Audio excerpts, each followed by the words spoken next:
Et bienvenue sur ce podcast spécial Dragon Ball Z. Oh, on va faire un podcast Dragon Ball, mais c'est pas possible.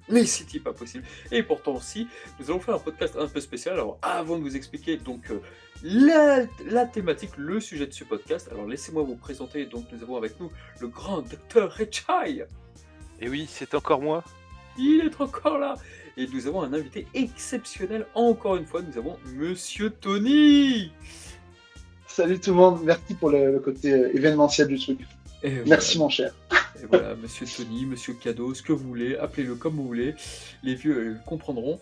Et donc nous allons faire un petit podcast assez spécial parce que, alors si vous êtes un fan de Dragon Ball Cast, que vous connaissez bien nos podcasts, vous savez qu'il y a un petit podcast manquant à partir du 3e film de Dragon Ball Z. Alors la vérité c'est que on avait fait un commentaire audio de ce film, et vous vous en doutez, sur YouTube, c'est pas terrible les commentaires audio, donc du coup il n'a jamais été diffusé réellement sur YouTube. Il y avait une version audio, mais depuis elle a un petit peu disparu également de iTunes et d'autres sites. Et du coup, on avait l'intention de faire un petit podcast classique autour de ce film. Et c'est donc là-dessus que j'ai deux spécialistes de ce film, à savoir Dr Ishii et Tony. Les grands spécialistes, enfin c'est surtout Tony, le spécialiste du film 3, je pense. Je pense que nous partageons ce point commun, Tony. Je pense que ce film-là est très important. Je pense qu'il est très important pour nous deux. Donc, j'adore ce film, c'est ma toute première fois en termes de film Dragon Ball. C'est ta première Z. fois? C'est ma toute première fois, c'est le premier film que j'ai vu, donc du coup j'ai une attache très particulière. Je crois que c'est un des premiers que j'ai vu aussi avec Garlic Junior. Je crois que sans me tromper, c'est mes deux préférés aussi. Ah, c'est bizarre. Effectivement, donc voilà, on va revenir sur ce film-là. Mais avant tout, on va peut-être faire un petit point news là-dessus sur Dragon Ball Super Heroes. Et oui, le film est sorti au Japon. Difficile de ne pas être spoilé par ce film. Alors, on va faire un petit disclaimer spoiler. Alors, déjà, messieurs, vous avez été spoilé ou pas du tout pour l'instant? Sur Twitter, Facebook et compagnie. Alors moi oui, je me suis fait spoiler, enfin je me suis carrément spoilé le film, enfin pas entièrement parce que j'ai quand même voulu garder certains points mystérieux, mais le boss final, des trucs comme ça, oui, je me suis spoilé par curiosité quoi. Pareil pour moi. J'ai été gentiment spoilé, mais c'est vraiment parce que je l'ai bien voulu. J'attends pas grand chose. J'attendais pas grand chose de ce film en fait depuis qu'on a annoncé, depuis que la Toei nous a gentiment lâché la CGI en trailer l'année dernière, en juillet dernier. Donc du coup, j'attendais pas grand chose du film. J'attends quand même de passer un bon moment, ce qui a fait que je me suis laissé prendre au jeu du spoil. Et puis bon, j'irai quand même voir le film. Je suis très impatient de voir le film malgré tout. Oui, à voir. Apparemment, ils ont diffusé des extraits flashbacks de Goku petit face au Red Ribbon. Et apparemment, je pense que cet extrait a mis tout le monde d'accord, j'ai l'impression. Ah mais totalement.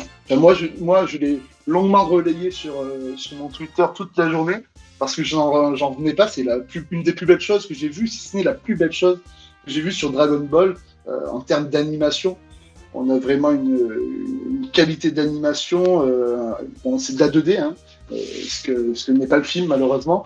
Même s'il y a quelques backgrounds où on dit que c'est de la 3D, mais bon, aujourd'hui le mix c'est assez récurrent. C'est de la 2D pour moi. Avant d'être de la 3D, même s'il y avait quelques parties du décor qui le sont, c'est jouissif. Ne serait-ce que même au-delà des dessins, la musique de l'intro, avec la voix off en japonais, pour le coup. J'aime cette voix off en japonais, alors que moi je suis team VF. Il a mis tout le monde d'accord, parce que c'est ce que tout le monde attend sur du Dragon Ball, c'est de l'animation 2D. Historiquement, on veut pas autre chose. C'est pas ça, c'est surtout que c'est vachement propre au niveau des dessins, et c'est très dynamique, et franchement ça fait le taf quoi. Ah oui, ça. Ouais, c'est dynamique à souhait. Ça fait le taf, et on a vraiment l'impression que c'est le style graphique de Minoru Maeda et de son équipe de l'époque, et que en fait ça a été enfin je sais pas, il y a une certaine fidélité je trouve par rapport au style de l'époque, et ça a été un petit peu comment dire ça, retouché pour améliorer en fait, et ça a gardé cette touche là, et c'est vrai que c'est très appréciable. Ah oui, bah là de toute façon, nous ce qu'on voudrait c'est une série qui ressemble à ça, mais vraiment qui reste stable au niveau de la qualité. Si jamais il y a un remake, enfin un reboot de la série d'origine, moi je prends, hein, oui, bien sûr. Je pense qu'on serait très nombreux à demander un tel remake. Enfin, en tout cas, avec ce style de dessin, ça serait magnifique.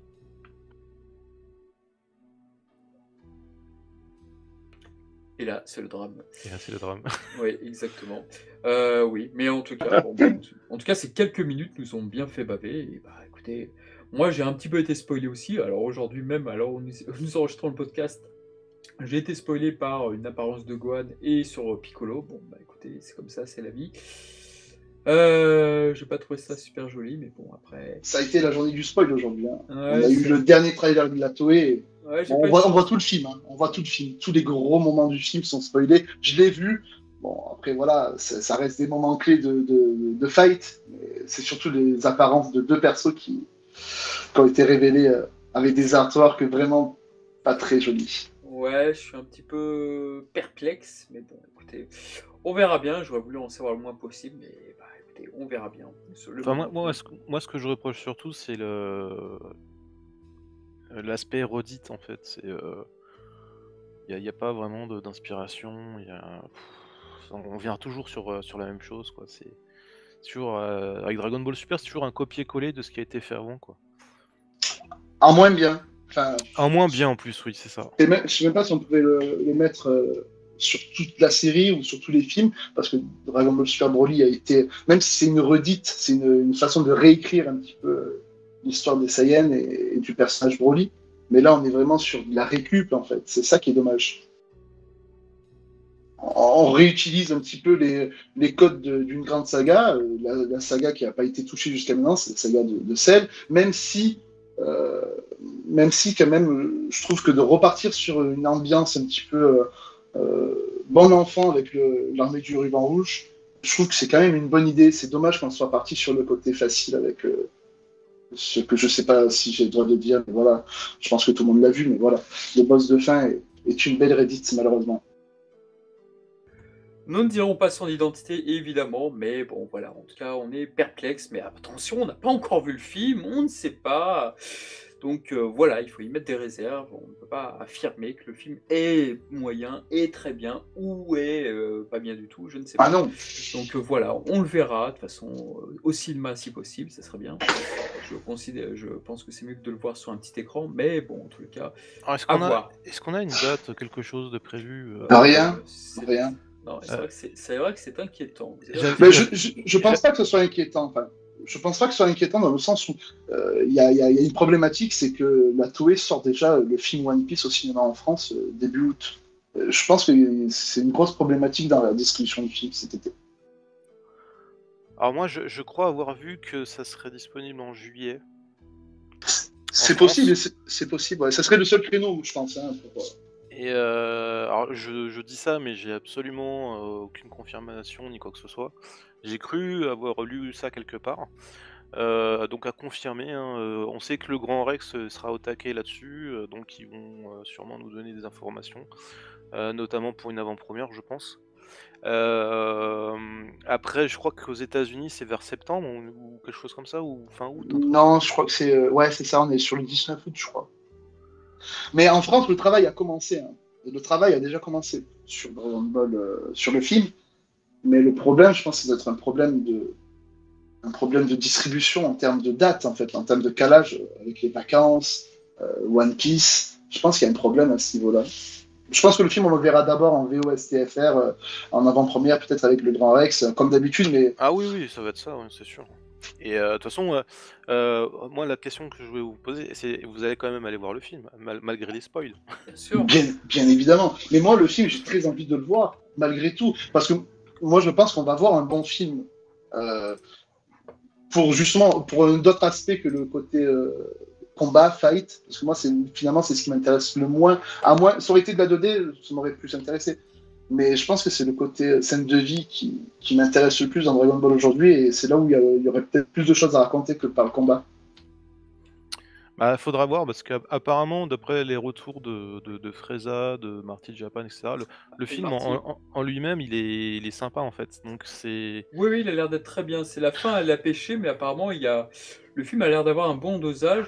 Moi, je pense que le film va être très marrant. Je pressens qu'il Niveau humour, si Toriyama est toujours derrière, je pense que là-dessus, je vais pas être déçu de l'ambiance du film. Par contre, sur la fin, je pense que oui, ça va me faire un petit peu bizarre. À voir, à voir. Après, on n'a pas les goûts de tout le monde, donc Mais le film a l'air marrant, c'est ça en fait. Le film a l'air d'être plus de la comédie, surtout sur une grosse partie.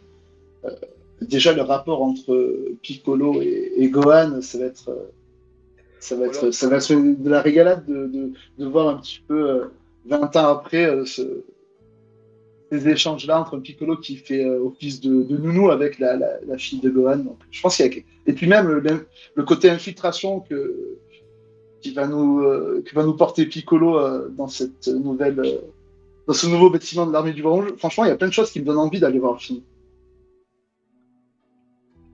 Hmm. Bah, écoutez, à voir. En tout cas, ouais, moi je reste. Bon, on verra. Tant qu'il y a Tenchinan dans le film, moi je pense que ça devrait être un bon film. Bon, je sais, il y est pas, je sais. Non, non, et puis on va voir. Il y a Goten et Trunks aussi, ça peut être une étonnante surprise, donc voilà quoi. Et ouais, bah écoutez, pour l'instant, moi je sais pas, je suis perplexe, mais bon, j'ai pas d'avis nuancé sur le sujet, je préfère me le réserver à plus tard. Il y a un autre projet qui va arriver aussi apparemment, si on croit au dire de la Dragon Room, du producteur de cette fameuse pièce. Il y aura un autre projet qui va arriver aujourd'hui, enfin cette année. Mais pour l'instant, c'est plus le film qui m'intéresse que d'autres épisodes de Dragon Ball Super Hero ou peut-être la suite de Dragon Ball Super. Bon, Ça pourrait être sympa quand même, la suite de la licence. à mon avis, ça sera la suite de Dragon Ball Super, mais je pense que ça se fera pas tant que Dai sera pas fini en fait. Ça en est où d'ailleurs Bah, c'est pas la même équipe de Dai, attention. L'équipe de Dragon Je Ball sais pas. L'équipe de Dragon Ball Super, elle est sur Dragon Ball Heroes. Vous savez, la série que personne ne regarde là en France. Oui, c'est une horreur, on est d'accord, ouais. Mais Ça se regarde pas. la plupart des gens de TBS sont là. Après, peut-être que quand Dai va s'arrêter. Ouais, et quelle série magnifique, pardon. On en est, ouais. On en est où d'ailleurs? On est à la fin du manga ou pas? Bah, on est au tome 31, donc sur 37, donc oui, ça avance bien. Oui, ça avance bien. Donc sûrement à la fin de l'année, la reprise sera faite par DBS, qui sait. Ou pas. Bah, Ou pas. s'ils reprennent l'équipe de Dai sur Dragon Ball Super, ça peut être intéressant. Je pense que c'est surtout le producteur de Dai là qui a un excellent carnet d'adresses sur les animateurs et tout, qui fait un boulot de fou. Et je pense pas que ce sera de nouveau lui sur DBS. Mais en tout cas, de toute façon, les séries DBS et Dai sont pas diffusées sur la même chaîne au Japon. Donc déjà, on peut pas dire qu'ils attendent que le programme finisse, puisque enfin, Ah, en je tout savais cas, pas ça. ouais, c'est pas du tout les mêmes chaînes. Donc à mon avis, ça doit peut-être être autre chose. Mais peut-être qu'effectivement, là, toi, il estime que bah, tant qu'on a fait cette adaptation, mais c'est vrai que Dai, pour le coup. Waouh, C'est beau. Dai est très très bien servi par la Toei. C'est inespéré une adaptation comme ça. Donc en même temps, Dragon Ball, on a eu tellement de phases. Oh, c'est génial, c'est génial. Donc pourquoi pas Dai? Alors que le manga est très bon, voire peut-être même meilleur, ce s'aspect. Enfin bon, moi, voilà. Bah écoutez, on va peut-être arriver sur le sujet du podcast. Allez, soyons fous.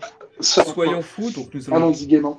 Donc nous allons parler d'un excellent film là, enfin. Alors le Dr Ishii, voulez-vous nous dire son titre en japonais? Alors c'est Chikyu Margoto Chokesen, de mémoire. Ah quel homme, quel homme. Et oui, c'est effectivement Bravo. ça. Je peux dire le titre français si vous voulez. Moi. La super bataille décisive autour de la Terre. Non, je parlais du vrai titre, moi. Non, non, ce titre est à oublier. Ce titre n'a jamais existé et a créé beaucoup, beaucoup, beaucoup de bêtises auprès du fandom à cause de ce titre, parce que voilà, AB Productions, non pas Shuriken Video, je ne sais plus. Enfin non, AB, c'était AB. C'était Enfin, TF1 Vidéo qui avait Non. réédité. AK Vidéo. C'est AK Vidéo. Oui, au début c'était AK Vidéo, mais il y a eu des rééditions en TF1 oui, bien Vidéo. sûr. Oui, mais je veux dire, c'est AK qui a commandé le doublage en 94, donc après avoir acheté les droits d'exploitation chez AB.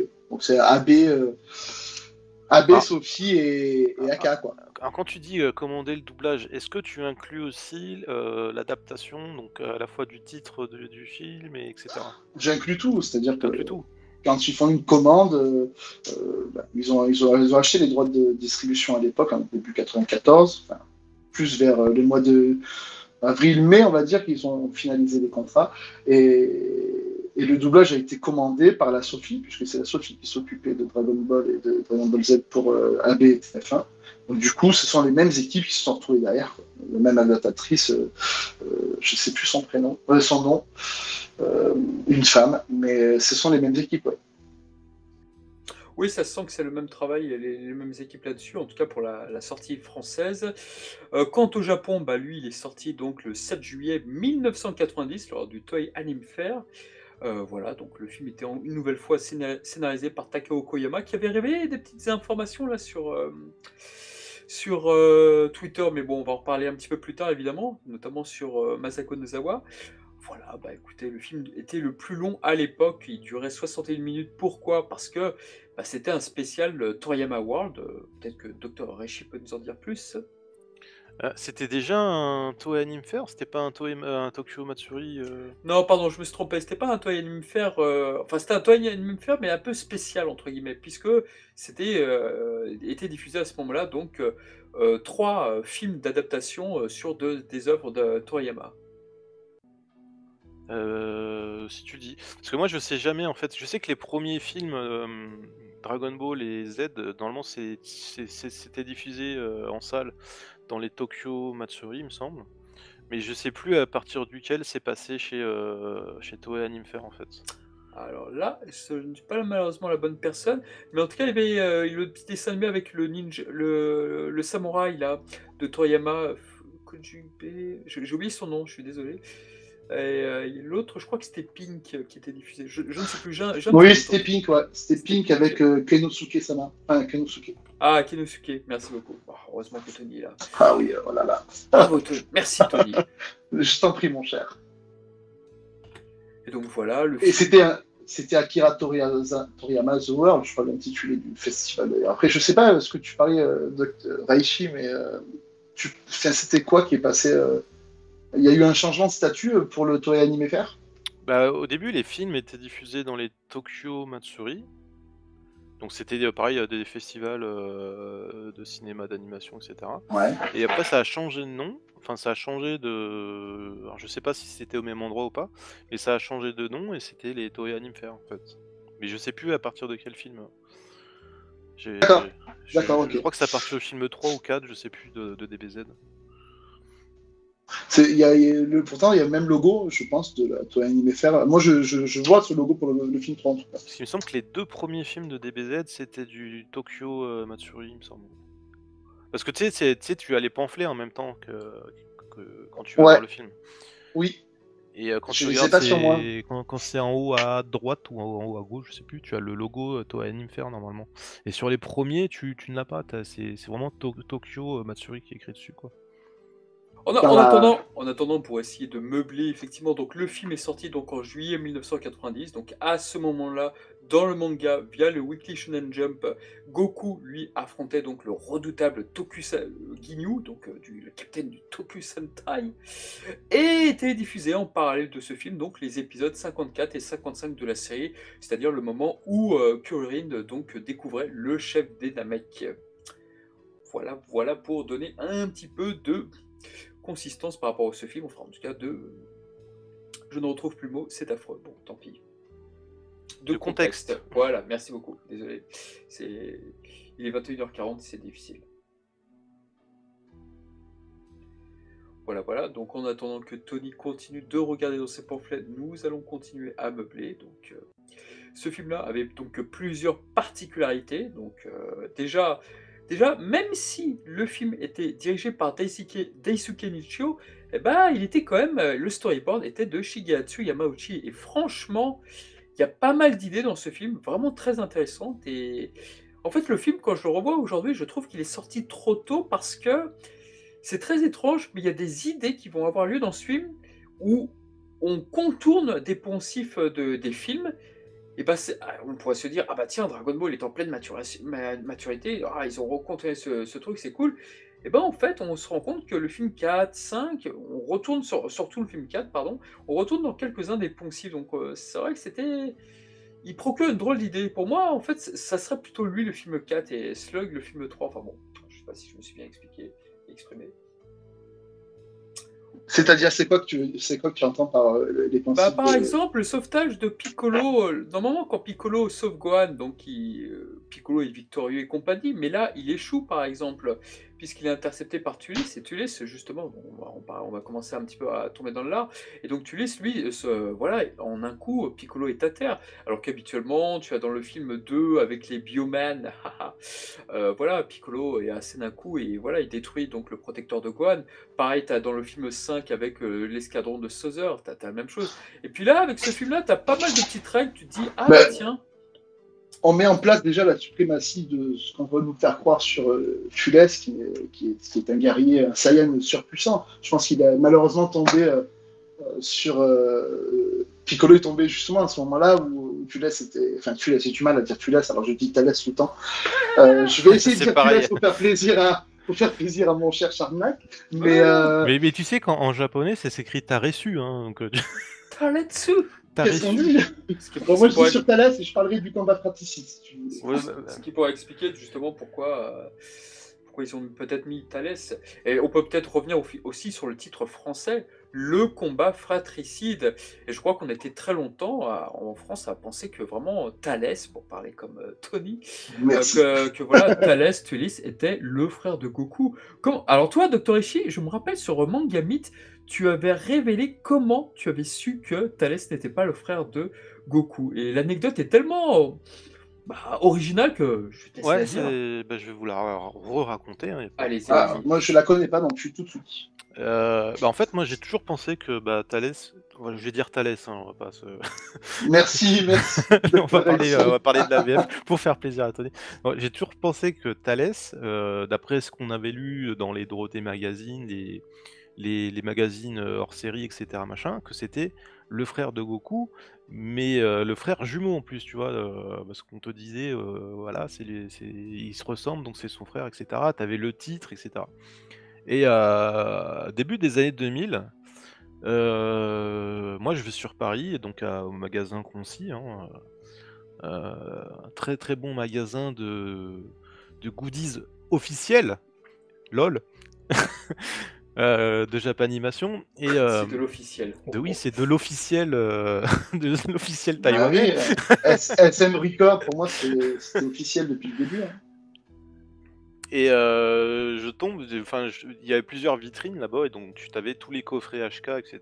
Donc toute la série Z, tu avais du Dragon Ball, et puis tu avais les films, mais c'était pas le coffret intégral des films, c'était les 3 premiers films de DBZ, donc Garlic, Dr. Willow et Thalès, en ripé depuis les DVD US en fait. Donc c'était du format 4 tiers, sous-titré anglais, avec la VO, et doublage anglais aussi. Et tu avais même les bonus de cette édition-là. Donc c'est une des premières versions Funimation qui avait été éditée à l'époque en VHS et en DVD aux États-Unis. Et en HK, ils avaient sorti ça justement en ripé directement, sans pitié. Et dedans, tu avais comment dire, un quiz en fait. Au niveau du film 3, et j'avais réussi à avoir tout bon sauf une question. J'ai fait c'est quoi ce délire, et en fait la question c'était je crois que c'était Thalès, est-ce que Thalès Qui est le frère de Goku parmi ses propositions suivantes? Et t'avais Thalès et t'avais Raditz, je crois, c'est ça? Non, c'était pourquoi Thalès et Goku se ressemblent, un truc comme ça. Je vous ferai un screen et on le mettra de toute façon, si je me... Il y a moyen que je vous mette le screen exactement de la question. Oh, oh. Et je crois que c'était... parmi ces réponses, qui est Thalès en fait? Et t'avais une réponse, c'était le frère de Goku. Et ou alors pourquoi ils se ressemblent? Je crois que c'était un truc comme ça. Pourquoi Goku et Thalès se ressemblent? Et les réponses étaient parce qu'ils sont frères jumeaux, parce qu'ils sont des guerriers de second ordre, et t'avais d'autres trucs, parce que c'est son père, ou je sais plus, il y avait d'autres trucs. Il y avait 4 réponses disponibles, il me semble. Et quand j'ai eu faux, j'ai fait oh là là, c'est quoi ce délire? Et après j'ai été discuter justement sur Mangabit et je suis les mecs, vous êtes au courant que c'est pas son frère jumeau et tout? C'est quoi ce délire? Expliquez-moi, je comprends pas. Et on est parti en discussion là-dessus et c'était énorme quoi, parce ça m'a permis d'apprendre plein de choses. Voilà. Eh oui. Non, non, l'anecdote est tellement waouh! Je me disais, il fallait absolument qu'on la raconte. Ah non, non, je sais plus comment je l'ai su, moi, en fait. Je ne sais plus à partir de quel moment, ça fait tellement loin. Et vous, Tony, est-ce que vous vous rappelez le Alors, moment incroyable je où vous n'ai avez regardé la VO et pas la VF? je crois que j'ai regardé la VO avant de faire le podcast ce soir. Ah! J'ai regardé la semaine dernière le film en VO pour la première fois. Mais bon, j'ai commuté des fois sur la VF pour m'amuser un petit peu, pour voir certaines différences, d'où là, avec la célèbre phrase où tu as Goku qui dit attends, je sais plus ce que c'est, où il dit qu'il aurait préféré ne pas se cogner la tête quand il était bébé, je sais plus quoi. Enfin, bon, je me suis amusé à vérifier un petit peu les différences, mais j'ai quand même fait l'effort d'écouter la VO. C'était sympa, mais ça reste quand même en dessous de la VF. J'avoue. Je crois. Alors, pendant que tu parlais, je me suis rappelé quand est-ce que j'ai compris que Goku n'était pas le frère de Tulis. Eh bien, c'était avec le Daisenshu de mon côté, parce que tu avais pas mal d'arbres généalogiques à un moment, et tu n'avais rien. Ah, Et t'avais je crois, des petits pointillés rouges entre Goku et Tulis, mais oui, c'était pas. Je crois que c'est avec ça, avec le Daisenshu, il y avait un truc, il y avait en tout cas une sorte d'arbre généalogique, et je crois que c'est avec ça où ça m'a mis sur la piste. Voilà, voilà. non, pas mal, pas mal. Moi, j'ai pas de souvenir. Moi, je pense que j'étais parti sur le fait que les films avaient aucun rapport avec le manga. Et je pense que j'ai fait le rapprochement avec des magazines de l'époque, ou un Joypad, ou un Animeland, un truc comme ça. Parce qu'à l'époque, je parcourais pas les forums. Je pense que je l'ai appris au détour d'un dossier, je sais plus lequel, mais sur un dossier. Mais ça m'a jamais vraiment percuté. Enfin, je me suis rarement posé la question, parce que pour moi, le film était quelque chose vraiment d'à part de la série. Ah bah très bien, très bien. Eh bien, c'est ainsi. Voilà, voilà. Et donc on peut commencer sur le film, le début du film où il y a une sorte de pique-nique. Alors moi j'ai connu le film, je vous avoue, la première fois en anime comics. Donc du coup, Ah, putain. au tout début, bah quoi, c'était très bien. Et au tout C'est début, dur. bah non. Et au tout début du film, tu voyais au long voilà, un truc là sur le nez. Et je pensais vraiment que c'était quelqu'un qui avait griffonné sur l'anime comics à ce moment-là. J'ai longtemps cru ça, très bêtement. Mais bref, donc voilà, c'était l'occasion de voir donc Gohan avec donc l'apparence qu'il avait sur Namek, la coupe de cheveux. Kuririn, c'est pareil, il portait donc la tenue, La fameuse. la fameuse belle tenue qu'il portait J'adore sa casquette. pendant le voyage, Et donc on a donc voilà, la forêt va brûler et nous avons la première censure, j'ai envie de dire. Alors Dr Eshi, notre spécialiste de la censure, quelle est donc cette censure dans la VF lors de la première version du film, Monsieur Dr Eshi? Eh bien, c'est que le générique au niveau de la recherche des Dragon Ball était absente, il me semble. Vrai ou faux? C'est exactement C'est ça. exact. AK Vidéo l'avait sucré pour nous mettre son magnifique générique d'Ariane. Bon, désolé pour Ariane, mais paix à son âme, mais je n'ai jamais mis son générique. Ouais, Et malheureusement, ça a été changé pour une réédition en VHS, l'édition une vidéo. C'est la première. Shuriken Vidéo, je crois, non, c'était pas ça? Non, non, non, c'était une vidéo. Je crois que c'est un label proche Ah oui, mais d'AB ça, à l'époque. ah, mais ça c'est après, Shuriken Vidéo est arrivé avant. Hmm, Ah bon? putain, je suis pas sûr. Pour moi, une Ah. vidéo, pour moi, c'est 99, Ah, d'accord. 99. Mais après, peut-être que sur les VHS de Shuriken Video qu'on retrouvait en kiosque, comportaient déjà ce générique, mais je ne les avais pas achetés, donc je ne peux pas savoir au final. C'est de la non-info, mais je sais pas, j'ai jamais acheté ces VHS en kiosque. Ah bah très bien, tant pis, tant pis. Donc voilà, nous avions un générique où justement tu voyais Kuririn, Gohan chercher les Dragon Ball. En chemin, ils croisaient d'ailleurs Tenshinhan et Xiaozu dans les montagnes. Eh oui, tiens. Et voilà, donc c'était assez sympathique. C'était une sorte de vraiment d'hommage en fin de compte aux héros de Dragon Ball, quoi, de la première époque. Bah, c'est le seul film, hein, de toute façon, qui a cette particularité-là. C'est vraiment exclusif au film 3. Je trouve que non, il n'y a jamais eu d'autres films qui a un générique original, et je pense que peut-être qu'il a été fait pour marquer cette spéciale de Toriyama au cinéma aussi. Eh bah si, c'est faux ce que tu dis, parce qu'il y a le troisième film de Dragon Ball qui a la même chose. Oui, c'est vrai. Le générique chiffre de fin. 3.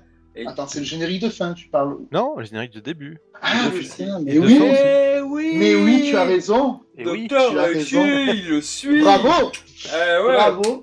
Ah putain, ouais, j'ai oui, pas parce pensé. que tu as la représentation de l'entraînement Ouais, De génial. Kuren et Goku. Ouais, c'est ça. Ouais, je me rappelle. C'est vrai. Mais attends, on se méprend. Je parlais des films DBZ, bien sûr. Oh, ça y est, il veut être Rattrape-toi. tatillon. Ah, il t'a eu. Non, je connais mes classiques, s'il vous plaît. Et voilà, et donc ce film marque. Alors, on rigole toujours avec les. Enfin, on rigole pas des fans, attention, mais on rigole souvent des petits débats. Ah, est-ce que c'est canon, est-ce que c'est pas canon? Eh bien, ce film il a une particularité, c'est qu'il y a un personnage qui va apparaître dans ce film qui va se retrouver dans la série TV Dragon Ball Z. Ouais. On va le Qui retrouver. sera canon sans être canon. Qui est donc ce personnage, monsieur Tony? Ah, je pense que je vais créer la surprise, mais c'est Aya de la petite dragon. Le Et haut dragon. je crois que c'est Aya, ou Aya ça veut dire petit en japonais, je sais plus d'ailleurs. Alors, moi, je dis le haut dragon, mais. Moi j'ai toujours dit dragon aussi.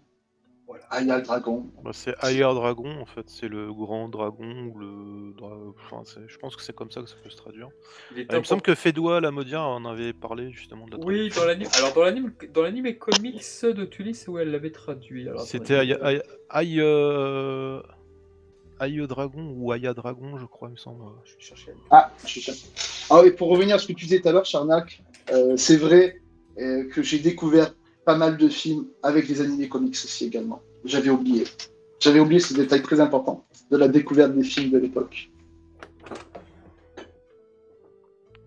Ah, il est parti. Le film 5. Le film 5, je l'ai découvert en animé comics.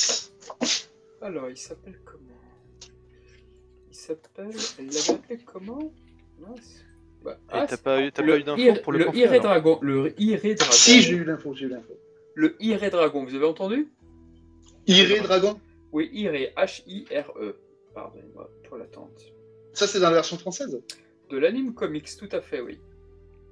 D'accord. Donc, il n'appelle pas le dragon, mais Iré le dragon. Ça se tient.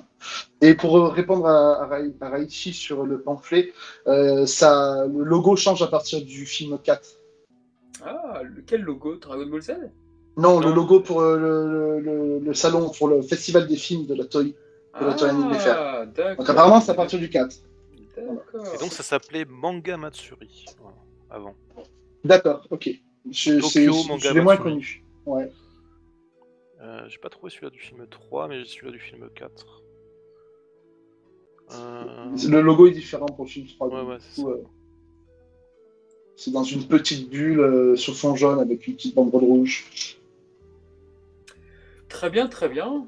Donc voilà, nous avons donc la recherche des Dragon Ball. Pour la première fois, les Dragon Ball vont être utilisés pour comment dire ça, ressusciter une forêt. Est-ce que c'est vraiment un terme qui se dit? Mais en tout cas, la rendre verdoyante, ce qui sera au final inutile puisque voilà, Tulis va envoyer un robot espion et la forêt de nouveau va être totalement ravagée.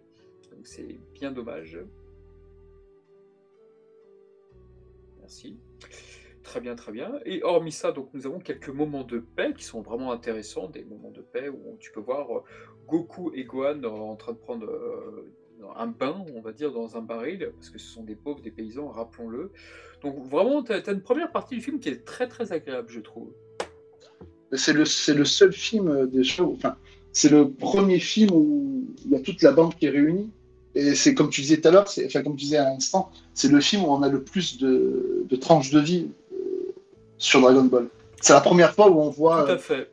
Tortue Géniale avec Oolong, Tenshinhan, chez Goku. Ce contexte-là n'était jamais arrivé. Avec Chichi qui était en train de les accueillir avec un café pour revenir ensuite sur les études de Gohan, forcément. Mais ouais, c'est le seul film où on se retrouve chez Goku. Et c'est vraiment important où on a cette familiarité qui se passe, non pas chez Tortue Géniale, mais chez Goku. Je trouve que c'est un des moments forts du film parce que ça se passe, toute la première partie se passe chez Goku, hein, aux alentours de son entourage. Et voilà. C'est vrai que ces moments de vie, c'était assez rare parce que, à part Battle of God qui arrivera des années après, mais c'est vrai que ce genre de choses où tu vois les héros rire entre eux et tout, ça n'arrivait pas souvent parce que effectivement, la menace arrivait trop vite et tout. Mais là, ça prend son temps et du coup, c'est un parti pris, c'est très agréable. C'est agréable, ouais. Et puis c'est surtout que ça fait écho un petit peu à à la phrase, enfin, au moment où tu as Goku qui dit au revoir à Gohan et Krillin au début de son combat contre Vegeta, où il lui promet qu'un jour il ira faire pêcher avec lui. Et en fait, ça fait un petit peu écho à cette partie-là où on n'a jamais vu Gohan et son père passer des bons moments ensemble ou des moments de vie très simples. Et justement, ce film-là les amène en fait pendant plus d'une demi-heure du moins. Enfin, Ah oui. c'est surtout que le film il met en avant la Team Z en fait, ce qu'on appelle la Team Z, Exactement. ou la Z Team. Parce qu'il faut aussi rappeler qu'à ce moment-là, normalement, au niveau de la série, tout le monde est décédé, ils sont à la recherche des Dragon Ball justement pour les ressusciter, Sur etc. Namek, tout à Donc fait. ils sont pas censés être vivants en fait à ce moment-là, quoi. Il y a ça aussi.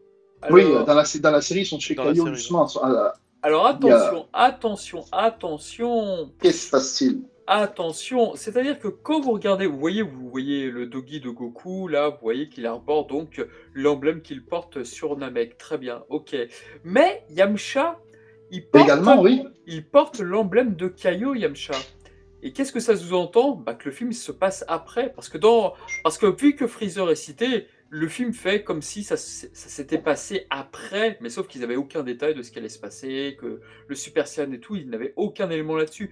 Mais le fait que Yamcha porte l'emblème du Kaio signifie effectivement qu'il a été chez lui, donc qu'ils l'ont ramené à la vie, quoi. Et là, Ça se passe. D'ailleurs, je suis en train d'essayer de me souvenir quel était le chapitre qui était diffusé à ce moment-là du film. je vous l'ai dit tout à l'heure, monsieur, vous n'écoutez Je pas. n'étais pas concentré, là mon là, Dieu. il a pas suivi. Le chapitre qui était sorti à ce moment-là était justement le chapitre où Goku affronte Ginyu. Ah oui, exact. Voilà, ça venait là-dessus. Tandis que l'animé, lui, diffusait donc l'épisode Épisode où Kuririn... 51. Voilà, 55 plutôt. Non, 51, mon cher. 55, c'était en juillet 1990. Ah oui, c'est ça. Après l'épisode 54. Autant pour moi, décidément. Décidément, monsieur Tony, qu'est-ce qui se passe là? Bref, mais donc voilà. Mais donc en tout cas, le fait est que Yamcha est le Dogi de Kaio, bah voilà, ça veut dire ce que ça veut dire. Et c'est d'ailleurs pour ça, parce que si on s'intéresse à la VO du film, parce que la VF, il n'y a aucun chiffre de puissance qui n'est indiqué, voyons. C'est vrai. Et alors que dans la VO, tu vois bien que Piccolo, je crois qu'il est à 23 000 ou quelque chose comme ça. Donc tous ces potentiels-là, bah, c'est pas celui qu'il a quand il affronte Nappa, par exemple. Donc c'est vraiment des chiffres qui ont été créés pour le film pour dire alors quel potentiel aurait-il après être rentré de chez Kaio? Tout ça, ça vient de là en fait. C'est une sorte de what if, mais what if où Goku n'aurait pas évolué depuis son combat contre Ginyu, on va dire. Je me rappelle plus de tous ces chiffres en fait. Ouais. Moi non plus, pourtant je l'ai vu la semaine dernière. En fait, quand Piccolo arrive sur Tulis, en fait, t'as Tulis qui empoigne du coup Gohan, et après son scooter lui dit attention, il y a quelqu'un qui arrive, et là il lui dit justement le chiffre de 23 000. Je crois que c'est 23 000, je suis désolé, j'ai un doute moi aussi. Je les connais pas par cœur ces chiffres. Mais, et c'est que Piccolo dont on a la connaissance de son potentiel? Il y avait un autre chiffre quand Goku se battait contre Tulis, je crois, quand il était en colère, après avoir éliminé ses hommes de main. Je crois, mais je suis pas sûr, je dis peut-être une bêtise là par contre.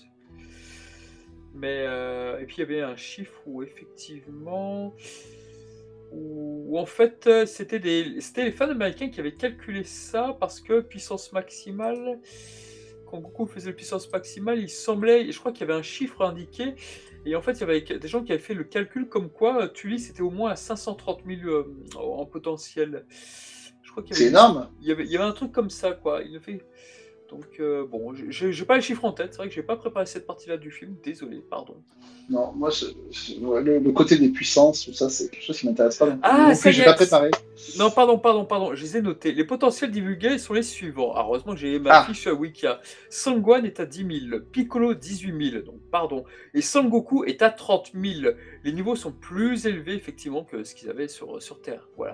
Voilà donc les 3 chiffres qui ont été révélés du film. Voilà. D'accord. Donc tu laisses n'est pas à 530 000 comme Freezer. Disons que D'accord. Goku fait le Kaioken x 10. Oui, voilà, c'est comme ça que les Américains l'avaient calculé à l'époque, ça, je m'en rappelle. C'est-à-dire qu'il fait le 30 x 10, voilà, c'est ça, donc 300 000. Et en fait, comme Tulis arrive à battre donc un Goku à 300 000, donc c'est comme ça qu'ils ont fait le calcul à l'époque. Voilà, c'est une petite règle de maths. Bon, ça veut pas dire que Ouais. Tulis est à 300 000, mais bon, voilà. C'est ça, c'est un calcul de fan, quoi, on va dire. Voilà.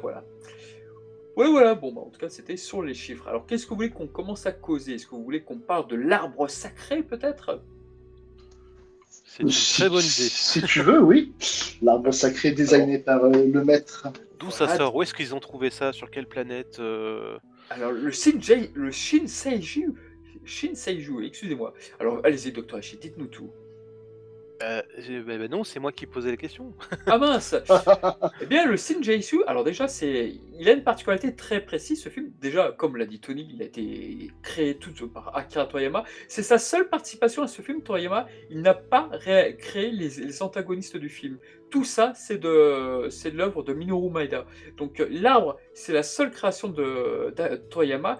Et effectivement, ce qui est très intéressant avec cet arbre, donc c'était quelque chose qui était justement que détenaient les cailloux à la base. C'était les cailloux qui avaient le droit d'utiliser cet arbre. Et ce qui est très intéressant, c'est que le databook, le Dragon Ball The World Illustration Artbook, eh bien, il va revenir sur cet arbre et justement nous dire que les Kaioshin ont été créés là-dessus. Et là, on va avoir une sorte d'arborescence à travers les arbres, à travers les pommes, pardon, sur les pommes dorées, sur les pommes classiques par rapport à la classification des Kaioshin, où une pomme classique, c'est le Kaioshin que nous connaissons, alias Neptune en VF, pour faire plaisir à Tony. Et les pommes dorées, c'est justement donc la hiérarchie au-dessus. Le Kaioshin, je ne me rappelle plus exactement du nom. Pardon. D'ailleurs, il y a un épisode filler au début de la série, quand Goku est en enfer. Oui. Où il y a. Oui, mais là, c'est une pêche. Oui, c'est une pêche. Enfin, la référence, de pêche. C'est une pêche, ouais. Oui, c'est une pêche et la référence, c'est tout autre. Oui, ça fait partie du Roi des singes, mais la référence elle est différente. Tu m'as appris quelque chose. Là, je ne suis pas au courant de cet arbre avec les histoires d'arbres, avec les Kaioshin, tout ça. C'est dans quel databook? Le databook, alors je vais vous le redonner. C'est le Akira Toriyama book, je crois, il me semble. Ah, Akira Toriyama The World Artbook. Alors, Dragon Ball The World Illustration Artbook. Voilà. Ok, je crois que c'est l'artbook qui accompagnait. Non, peut-être même pas. Ça accompagnait la sortie du film ou pas? Non, du tout. Non, il est sorti bien après. Il est sorti dans les années 2000. C'est pour ça, cette information, elle a été faite bien après. Elle a été brodée après ou est-ce que c'est quelque chose qui a été acté lors de la création du film? Non, pas du tout. Ça n'a pas du tout été acté pendant la création du film, puisque les Kaioshin n'existaient pas. Donc, non. Oui, exactement. Ok, ça a été brodé après. Donc, pas de souci. Et du coup, on va avoir une thématique intéressante à travers le Genkidama, parce que le Genkidama, Goku prend l'énergie de la planète pour s'abattre contre l'adversaire.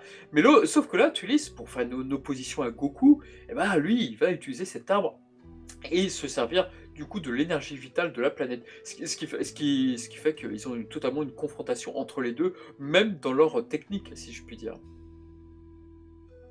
Oui, c'est ça, et puis c'est pas au-delà de l'apparence, on a aussi une confrontation des forces par le Genkidama ou leur source d'énergie, là où ils ont puisé leur énergie, mais c'est surtout qu'il y a deux Genkidama au final dans le film.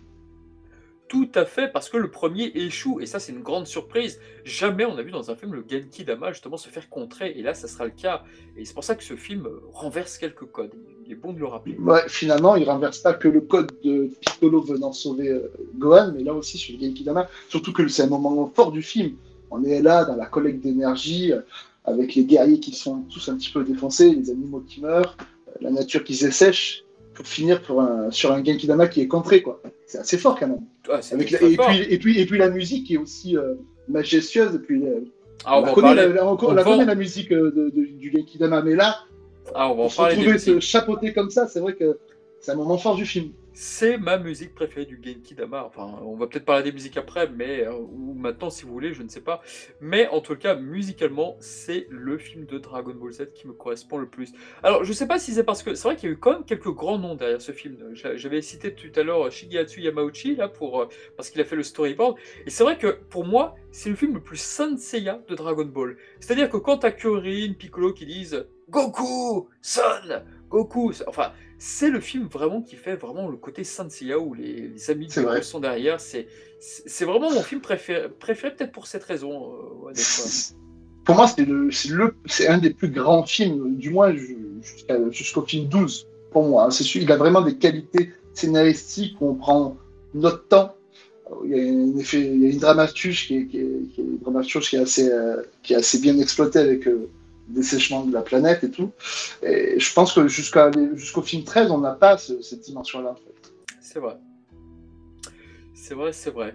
Mais en tout cas, pour les musiques, c'est vrai que moi, je l'ai toujours dit, la musique qui accompagne l'apparition de l'arbre sacré, le Shinseishu, et tu vois le dragon, le Hire Dragon au loin aller vers cet arbre, c'est, je pense, encore aujourd'hui, ma musique préférée de Shinsuke Kikuchi sur toute l'œuvre de Dragon Ball. Sur toutes les musiques qu'il a faites, celle-ci, qui accompagne également la mort de Thomas, parce que oui, toutes les musiques de Tulis, bah, elles sont très bonnes pour ma part, elles sont tellement dramatiques parce qu'il y a des chœurs aussi. À la fin, lorsque Goku tue l'antagoniste, il y a des chœurs. Enfin, la musique est Ah, vraiment... c'est très solennel comme musique. Hein. Oui, tout à fait, tout à fait. On est épris, puis même les images sont fortes, que ce soit au niveau des animaux, des humains, au niveau des guerriers qui tombent. Et la musique est tellement émouvante, elle va Mais là-dessus. Et ces musiques artistiquement, sont... ce film est fort, très fort, que ce soit au niveau de la musique, Oui, au niveau de l'image. bien sûr. Déjà, c'est un film qui est très empreint de ce côté très Dragon Ball avec Minoru Maeda, où on ressent encore sa patte, encore plus que dans les autres films. Même s'il y a quand même les deux grands superviseurs que sont Nakatsuru et Katsuyoshi et Masaki Sato, et on a quand même beaucoup de Minoru Maeda qu'on ressent encore autant aussi dans l'affiche du film. Il est très présent, il y a un côté très Dragon Ball, ne serait-ce par ce côté très familial des personnages, Oui, ce côté grand exactement. film, et artistiquement, les décors, il y a tellement de choses à dire sur ce film, même au-delà de la musique, hein, mais les décors, on passe du blanc au noir tout le long du film, quoi. Hmm. C'est vraiment un très grand film. Sous-côté, parce que bon, il n'y a pas de cheveux jaunes. C'est pas un regret pour moi, parce que moi, je préfère les cheveux noirs aux cheveux jaunes, si vous comprenez ce que je veux dire. Voilà. Oh, C'est-à-dire c'est que moi, mignon. ouais, j'aime beaucoup le côté avant Super Saiyan, Super Moi Guerrier. aussi. Ah, je suis très attaché à ce style-là. Et pour en finir avec la musique très rapidement, mais c'est vrai que toutes ces musiques seront réemployées sur le premier TV spécial là, avec Bardock. Ouais, Et c'est vrai qu'elles se marient tellement au drame qui se passe avec Bardock. Et c'est pour ça que ces musiques, pour moi, elles sont vraiment très fortes. Et pour moi, c'est celles qui se ressemblent le plus à... Si Dragon Ball ressemble pas tellement à Saint Seiya, mais dans ces musiques-là, je trouve que c'est les musiques les plus Saint Seiya-tesques, quoi que ça veuille dire, c'est vrai. de Saint Seiya, parce qu'elles sont vraiment très très émouvantes, là, quelques-unes. Bref, Docteur Ishii, qu'est-ce que vous en pensez de tout ça? Je suis assez d'accord avec vous. Et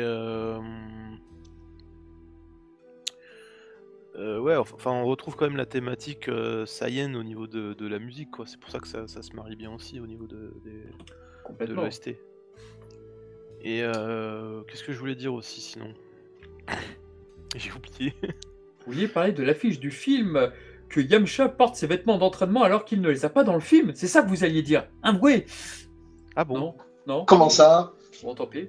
Non, sur l'affiche du film. Sur l'affiche du film, tu vois t'as Yamcha avec son, tu sais, le truc d'entraînement de Kaio là, en fait, par-dessus. Pas de Kaio, de Kamisama, mais bon, voilà. Et ça a été gommé dans le film. Mais après, moi, c'est un film que j'ai découvert vachement tard en fait. Moi, Ah c'est ouais? pas avant les années Ah, 2000. Hein. non. Ah, Ah oui, putain, non, je non. suis choqué là. Ah non, non, bah, de toute façon, moi j'avais pas eu les VHS à l'époque ni quoi que ce soit, mais c'est seulement après que je les ai eus. Et Comment ça se fait? Enfin, tu l'as découvert. Vas-y, je suis curieux. Tu les as découverts si tard. je les ai découverts si tard parce que j'étais pas forcément intéressé par ces films-là en fait, de base. Et puis je connaissais à peu près l'histoire, et puis bon, voilà. Après, j'ai eu l'occasion d'avoir des VHS copiés, on va dire. Ou on va pas le dire. Non, vous En avez ja- rien, en on ja- va pas le dire. En japonais. Ouh. Non, en français, en français, en français. Ah, en français. Ah, putain, c'est pas Ouais, ouais, bien. en français. Et Tony fait marrer. Et du coup, ça a été quoi ton premier film alors, mon premier que tu as film vu? que j'ai vu, c'est le film 9. Mais J'en étais sûr. je l'ai vu en japonais par contre. Enfin, je l'ai pas vu, j'ai vu des extraits en japonais. Parce que Oh. j'ai un pote qui était venu avec la VHS japonaise. Enfin, pas japonaise, Le mais fameux pote avec voilà. la cassette en noir et blanc. Voilà, Parce c'est que ça. ça t'a- En noir et blanc, bien sûr, à l'époque, c'était. Bah oui. Moi, c'était le film 10 en noir et blanc, mais Ah, oui. moi aussi c'était le film 10 en noir et blanc, le Toi retour de aussi. Broly. Tout le monde Ouais. il y avait toujours quelqu'un à l'école qui l'avait vu le film. Regardez, j'ai vu Mais le tu retour sais- de Broly. Et t'es là, tu l'as fait, mais Tu putain, sais- mais moi, mon papa, mon magnétoscope, il est pas intéressé. Mais Putain, tu il faut sais, acheter un autre magnétoscope. tu sais, moi, mon pote, il m'avait passé tous les Broly plus Dr. Eishi en VO. Et le seul qui passait en couleur, c'était le film 10. Parce qu'il avait. Waouh. Incroyable. Non, parce qu'il avait fait une copie de la VHS et il l'avait transcodé en je sais pas quoi pour que ça passe en couleur. Du coup, moi Ah ouais, t'es fort. j'avais le film 10, je le voyais en couleur, ouais, pas de problème. Mais rassure-nous en japonais. En japonais sous-titré cantonais. Pas mal. Voilà. Mais je crois que le film 10, pour beaucoup de fans de notre génération, Ouais. c'était le premier film VO de Dragon Ball. C'est ça, moi, c'était le film 10 et puis après le film 9. Faut savoir pourquoi, mais c'était le premier, c'était le film 10 aussi. Et donc, pour revenir sur la petite menace, puisque évidemment la planète va s'assécher, on va peut-être pouvoir parler aussi des sbires de Tulis. Donc, comme on l'a dit tout à l'heure, ils ont été designés donc, par Minoru Maeda, ce ne sont pas des créations de Minoru de Toriyama. Alors, j'ai une petite anecdote comme ça, rigolote à faire, parce que aujourd'hui, quand tu penses à la police galactique, tu penses à Jaco. Donc tu te dis, voilà. Alors ça, c'est un élément que Mizumi, là, qui ne participe plus beaucoup à nos podcasts, on espère qu'il reviendra un jour. Je suis obligé de le dire parce que Mizumi m'en voudrait de ne pas le dire, même si je ne sais pas s'il va nous écouter, mais c'est vrai qu'il y avait une caractéristique avec ce film, c'est-à-dire que il y avait le pamphlet du film, il y avait les antagonistes, il y avait Amondo, il y avait Arakazei, Rezun, Daizu, Kakao, voilà. Et le problème, c'est que dans le pamphlet, ils te révélaient donc leur petite biographie pour chacun d'entre eux. Et évidemment, à aucun moment du film, il n'était mentionné donc ces informations-là, et on pouvait le savoir que par le pamphlet, mais tu ne pouvais pas savoir par le film lui-même, ce qui est un petit peu dommage. Et c'est pour ça qu'il y avait quelques fans, dont Mizumi, qui disaient ça faisait un peu DLC, mais c'est au film de nous le montrer, pas dans un fascicule, quoi. Et juste pour dire que Amondo, il a une particularité, c'est qu'il a été arrêté par la police galactique. Et sauf erreur de ma part, mais je pense que c'est la première fois qu'on nommait en fait la police galactique dans un document officiel sur Dragon Ball, alors que au final cet attrait a totalement été oublié, et je pense pas que quand ils ont créé Jaco, ils se sont pas dit ah bah tiens, on avait créé la police galactique pour Amondo, là, le géant du film 3, donc on va reprendre ça. Non, pas du tout, c'est juste un hasard, mais voilà, je trouve ça amusant de le signaler. Ouais, belle anecdote, je la connaissais pas, donc du coup. J'ai jamais fait attention non plus, donc. Bon. Et dans quel pamphlet? Le pamphlet du film 3, c'est ça? Directement dans le pamphlet 3 du film 3, je dirais à sa sortie en 90? Oui, le film 3, le pamphlet révélait quelques informations, et une D'accord. autre information, peut-être que Dr. Ishii pourra nous dire, c'est l'apparence de Cacao. Ah, la fameuse. Tu parles des couleurs alternatives? Ouais, sûrement. Non, je parlais en fait de cet étrange oiseau qui porte la même armure que Cacao, l'homme qui va s'en prendre beaucoup Ah, plus tard oui. à Yamcha. Oui, il y a un artwork, mais un poster. Une postcard, ouais. Ou une espèce de poster avec un personnage qui ressemble à Cacao, mais qui n'est pas Cacao, et qui est jaune de mémoire, ou doré, un truc comme ça. Et il a une armure qui ressemble vachement à celle de Cacao. Après, c'était quelque chose de très courant au niveau de Toei Animation, hein.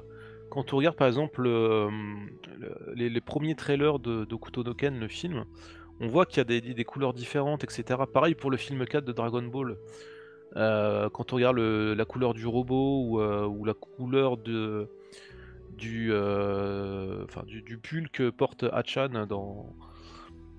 en dessous de sa veste, c'est des couleurs qui sont alternatives, etc. Donc on sent qu'il y a quelque chose qui n'est pas définitif Il y en a Euh, beaucoup dans le film 3 aussi. Hein. Entre Il y le en a film, énormément. Hein. entre le film, par exemple les teasers qu'on voit et le film, le truc final. Ah bah complètement, dans Et il y avait, Sansa c'est pareil, avec le film 2 d'Asgard, toutes les couleurs des God Warriors, c'est pas du tout les bonnes. il y avait la même chose pour le film Fusion aussi. Et puis, par exemple, Bah, on prend le teaser du film 10 avec le retour de Broly. Il y a un passage qu'on voit dans, je crois que c'est dans, alors peut-être pas dans le teaser, mais dans le digest, on voit Broly rigoler et on le voit absolument jamais dans le film en fait. Même dans le film 3, le dragon était vert à la base. Déjà, il y a eu beaucoup de changements de couleur sur le film 3. Le dragon, le dragon. Aya, Un le dragon, petit je dragon. me rappelle pas de ces couleurs-là. Mais même sur les affiches alternatives, les affiches sur les flyers du festival qui présentait le Akira Toriyama The World, il y avait le dragon était déjà en vert et se retrouvait sur l'affiche B, si on peut appeler ça une affiche B, l'affiche alternative. Thalès a une couleur d'armure bien jaune, contrairement à ce côté marron qu'il a au final dans le film, et Aya le dragon qui est vert et marron. Heureusement que ça a été changé en violet, qui est beaucoup plus raccord avec la palette de couleurs du film. Je me rappelle qu'il y avait une anomalie sur l'anime comics de ce film-là avec Tulis. Je crois que le haut était noir, le bas était blanc de l'armure, et c'est ce qui donnait un résultat pas très joli d'ailleurs. Mais bon, heureusement que ça a été corrigé. Alors on dit aussi que ce film a été fait pour montrer à quoi aurait pu ressembler justement Goku si il s'était pas fracassé la tête. Ah bah c'est la thématique du film, C'est c'est la la thématique. Alors est-ce que c'est officiel ce truc-là? Est-ce que Ah non, c'est un ressenti. En tout cas, moi, oui, c'est c'est mon un ressenti. ressenti, voilà. C'est mon ressenti en me disant, parce qu'effectivement, Goku, il y a une parole très particulière dans le film où Oui. effectivement, il se dit, tiens, si je m'étais pas cogné la tête, j'aurais pu devenir comme toi. Et c'est une thématique de nous dire, parce qu'en fait, le film nous apprend un truc qui est très important, c'est que tu lises pourquoi il ressemble tellement à Goku. C'est parce que c'est l'apparence des Saiyans de caste inférieure. Inférieur, C'est-à-dire qu'ils ont cette coiffure-là, en fait, la caste inférieure. Voilà pourquoi ils se ressemblent tellement, et non pas parce que c'est son frère. Et c'est donc, ce qui fait la différence avec la VF, où justement le combat fratricide plus cette fameuse phrase dont j'essaie de trouver tout à l'heure les mots exacts, porte à confusion. Alors qu'en VO, justement, on se rend bien compte que le penchant de Goku version maléfique il aurait pu être Thalès, justement, s'il ne serait pas cogné la tête. C'est beaucoup mieux expliqué dans la VO. ah oui, c'est très très bien expliqué. C'est très bien expliqué, tout comme l'apparence, pourquoi il se ressemble, quand il indique à Gohan pourquoi il se ressemble tellement à son père. Donc voilà, c'est par rapport au fait que les classes Saiyan de basse classe, voilà, ils sont supposés avoir cette apparence. Aujourd'hui, et cette idée a totalement, mais alors totalement été abandonnée à travers, je sais pas, le film Broly tout simplement, là, qui est sorti il y a quelques années, où voilà, quand tu vois les Saiyans, ils ont pas du tout ça. Alors que quand tu regardes le TV spécial de Bardock, quand Bardock rend visite aux Saiyans pour demander de l'aide, tu vois qu'il y a quelques personnes qui ont cette coupe de Goku, enfin au fond. Donc c'est des petits clins d'œil à cette idée, quoi. Mais aujourd'hui, cette idée a totalement été réduite à néant. Enfin, c'est surtout que les guerriers se ressemblent en fait. C'est pas qu'ils ont la même coupe en fait. C'est ça l'idée en fait. Enfin, la même coupe ou qu'il y ait une ressemblance, mais oui, après on peut l'appeler comme on veut, mais Qu'il n'y bon, ait pas voilà. beaucoup de variations en fait. C'est ça l'excuse, on va dire. C'est vrai. Et d'ailleurs, à propos de ça, il y avait une petite anecdote qui est assez intéressante, là, qu'avait repéré Trivax il y a des années. C'est le modèle sheet de Tulis de Thalès. C'est-à-dire que la mèche de ce personnage sur le modèle sheet est donc inversée. Mais dès qu'il y a eu le remake là sur les fameuses OAV du Dr. Heichi, je ne sais pas si Dr. Heichi connaît, qui ont été faits pour Ragin Blast 2, eh bien, le modèle sheet de Yamamuro, lorsqu'il a repris donc Tulis, il a fait un modèle sheet, eh ben, on n'a plus du tout cette petite différence avec Goku, c'est-à-dire que le modèle sheet actuel de Thalès, c'est une copie conforme de Goku, tu n'as plus donc cette mèche inversée. La mèche inversée? Eh oui, monsieur! Parce que je me souviens du dessin de Toriyama justement de Badak. Ouais, avec les cheveux dressés. Avec les cheveux dressés, mais celui-là, je me rappelle pas. Moi non plus. J'ai loupé l'info. Les modèles sheet là de Sum, je les ai tellement regardés avec mon Emu Comics à l'époque, donc oui, c'est vrai que je me rappelle un petit peu, mais bon, voilà. En tout cas, il y avait une petite mèche inversée, ce qui était dommage, ce qui donnait un petit côté miroir à Goku, mais bon, tant pis. Maintenant, je trouve ça un peu plus simplet, en tout cas, de le faire ressembler à un sosie. Et donc là, il va y avoir une particularité dans ce film qu'on ne retrouve jamais dans Dragon Ball, c'est-à-dire que donc, on va commencer à arriver sur la deuxième partie du film. Alors donc, la baston, c'est-à-dire que Goku vont donc se mesurer à la garde donc de Tulis, les sbires de Tulis. Donc, comme on l'a dit tout à l'heure, il y a Rakasei, il y a Daizu. Alors Daizu, juste pour dire un petit mot sur Daizu, dans le pamphlet, il était révélé que c'était un prince. Et ce prince-là, bah, il y avait une cape sur la fiche du film. Et au final, bah, cette idée n'a pas du tout été retenue pendant le film, puisqu'il n'est jamais mentionné, même dans sa façon de parler, de s'exprimer, que c'était un prince ou quoi que ce soit. C'est juste une idée du pamphlet et sur la fiche du film qu'on retrouve bah, voilà, ce côté-là. Moi, ce que je regrette en fait dans ce film, c'est que on n'a pas de background justement de Tulis, hein, comme tu dis. On ne sait pas comment il a grandi, on ne sait pas comment il a survécu, on ne sait pas comment il a rencontré son équipe, comment il a formé son équipe, ni quoi que ce soit, comment il s'est détaché justement de Frieza, etc. On sait absolument rien sur ce mec-là en fait. Bah, le pamphlet indique comment il a rencontré ces mecs-là, ces sbires, notamment Amondo qui l'aurait délivré de la patrouille galactique. Ça, d'accord, ok. Les autres, effectivement, on a des brides de souvenirs. Alors attends, je vais essayer de voir un petit peu ce qu'on avait mis là-dessus. Par exemple, que Rizun et Rakasei, donc, ils furent réanimés par Tulis à partir de fossiles en utilisant l'arbre sacré. Leur espèce, donc les Beans, les Rakasei et Rizun sont issus des Beans, bah, c'était des êtres incroyablement intelligents. Alors ça, on le voit pas spécialement dans le film, qui sont très intelligents, mais bon. Et voilà, donc a priori, Rakasei et Rizun seraient donc les créateurs du vaisseau de Tulis du film. Donc voilà, c'est vrai que c'est des petites choses qu'on aurait aimé voir dans le film et non pas dans le pamphlet, quoi. C'est clair et net. Et le vaisseau, il ressemble vachement au vaisseau que tu as dans le film 8 avec Paragus en fait. Ah oui. Oh, C'est vrai, ouais. bien vu. Putain, j'ai jamais fait le rapprochement. Mais oui, bravo. Moi j'ai toujours pensé que c'était les mêmes types de vaisseaux en fait. C'est vrai. Ah, c'est peut-être un clin d'œil. Ne connaissant pas les détails du pamphlet justement, je me suis dit que c'était toujours le même type de vaisseau pour ceux qui étaient pas expatriés mais exclus de la planète Vegeta quoi. C'est vrai. Non mais c'est vrai, ça se tient. Ça se tient. Et alors, peut-être que Tony connaît ce mystère-là, donc Tony, vous allez pouvoir répondre. Le mystère de quoi? Du vaisseau? Alors, nous allons passer à Tony. Nous parce- allons lui demander qui fait la voix de Cacao en VF, monsieur Tony. Répondez-nous. Cacao, alors attends, parce que moi... C'est le cyborg. C'est le cyborg rose, c'est ça? Oui, tout à fait, en forme de poisson. Mais Là. je crois qu'il n'a pas de doubleur, il parle pas dans le film. Attends. Justement, ce que je disais tout à l'heure, c'est qu'il fait en VO des da. Ah, Et- en VF, il en a... oui, non, ça m'a pas marqué. Peut-être Pierre Trabot ou Georges Dican. Je sais pas non plus. Bon, en tous les cas... Ça m'a pas marqué, en tout cas. Ouais. Pour moi, il était muet. Je crois qu'ils ont gardé la VO pour le film. Je me rappelle plus très bien de la VF, mais je crois qu'ils ont gardé les bruits de la VO. Parce que c'est vrai que le comédien VO, là, Satoshi Shinobu, il fait que ça. Il fait que des tas. Non. Donc c'est très bizarre. C'est très bizarre. Non, je sais que les deux jumeaux sont... Il y en a un qui est fait par Patrick Borg et l'autre qui est fait par... qui est joué par Pierre Trabot. Patrick Borg fait Amondo.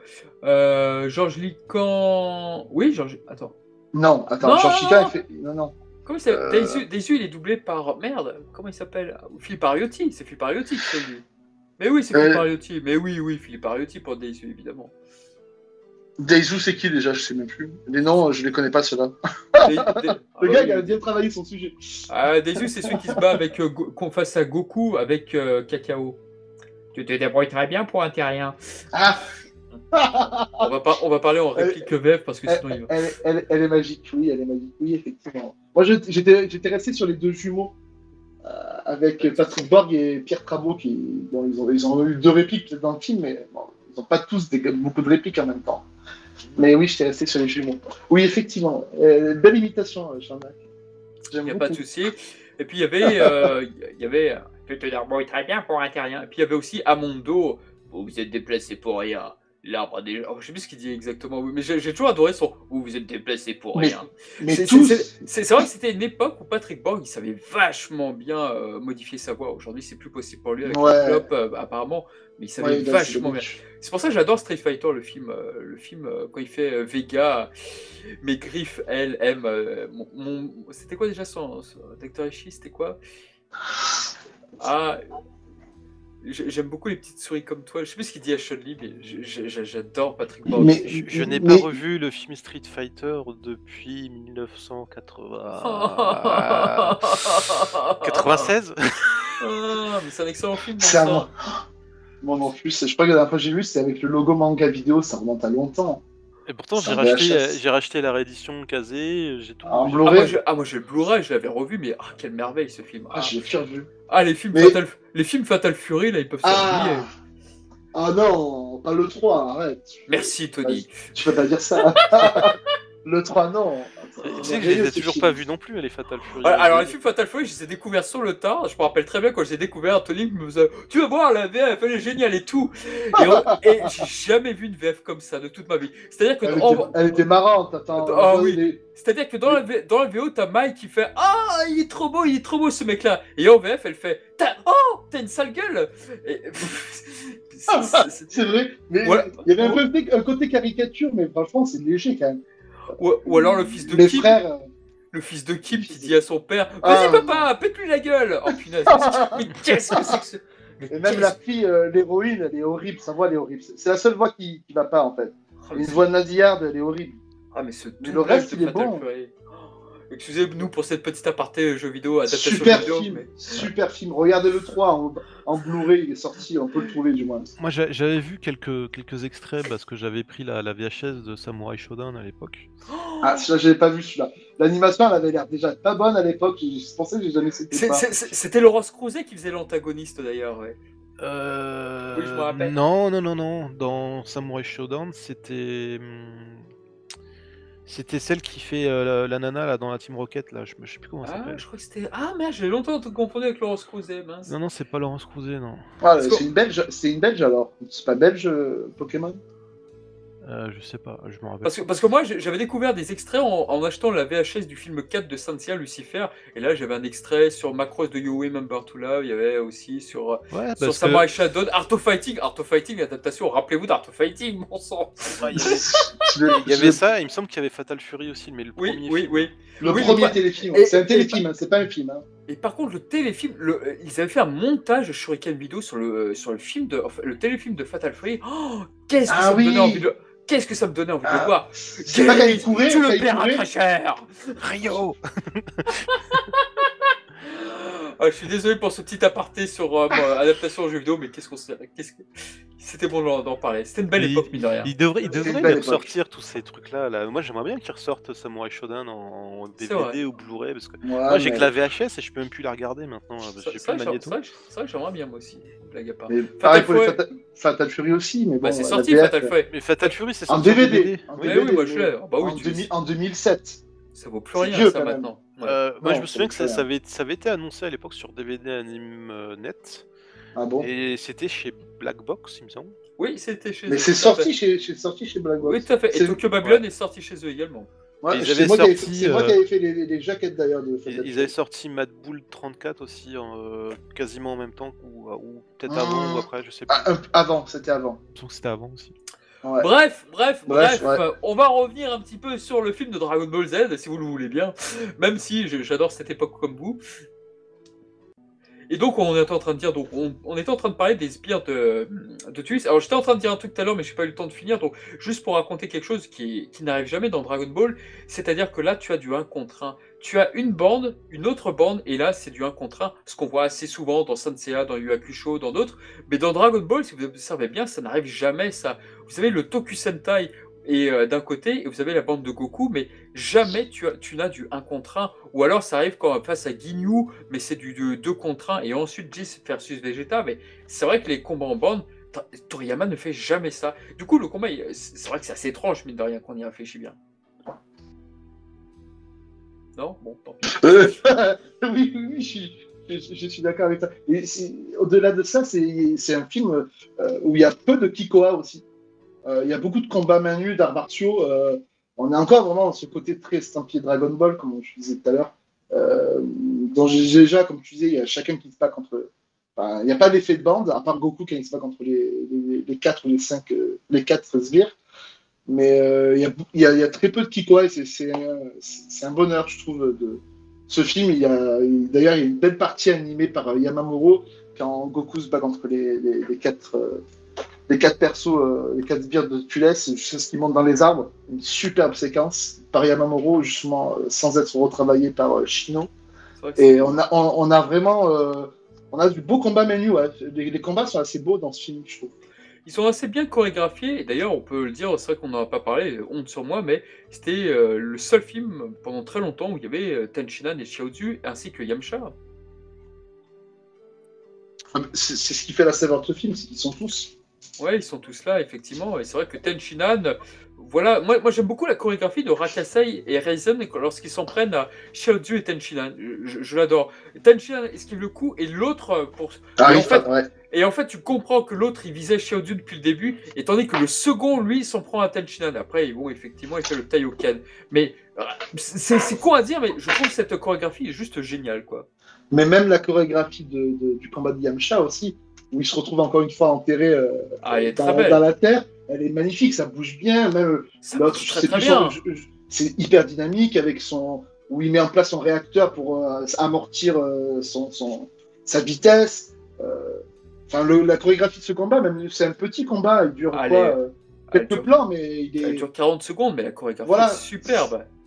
Tous ont leur petit moment de combat chorégraphié d'une belle énergie en fait. Vraiment, ce film en fait, on pourrait trouver vraiment une vision à chaque fois. Ouais, puis Yamcha, il n'est pas vaincu. Yamcha, il est pas vaincu de manière ridicule, au contraire, quoi. C'est pas un clown dans ce film. D'ailleurs, on peut le dire, mais de tous les films Dragon Ball, celui-ci est sans doute le seul où Kuririn ne fait pas le pitre. C'est sans doute, je pense, le seul où il n'y a pas de blague, où Kuririn ne fait pas « Ah là là, ça n'arrive qu'à moi !» mais parce parce que Yamcha lui a volé la vedette, tout simplement. D'ailleurs, oui, c'est vrai. Tous ils se réunissent par la bourde de Yamcha, un peu. On va dire c'est un peu le lien rassembleur chez Goku. C'est vrai que il a eu un accident, et puis voilà. Voilà, parce que Yamcha avait un vaisseau spécial, justement, qu'il avait acheté, il était très content, et malheureusement, Amondo le détruit suite à l'explosion qu'il fait pour créer l'arbre. Et justement, la technique qu'utilise Amondo à ce moment-là, c'est exactement la même que Nappa. Donc c'est un petit clin d'œil à Nappa.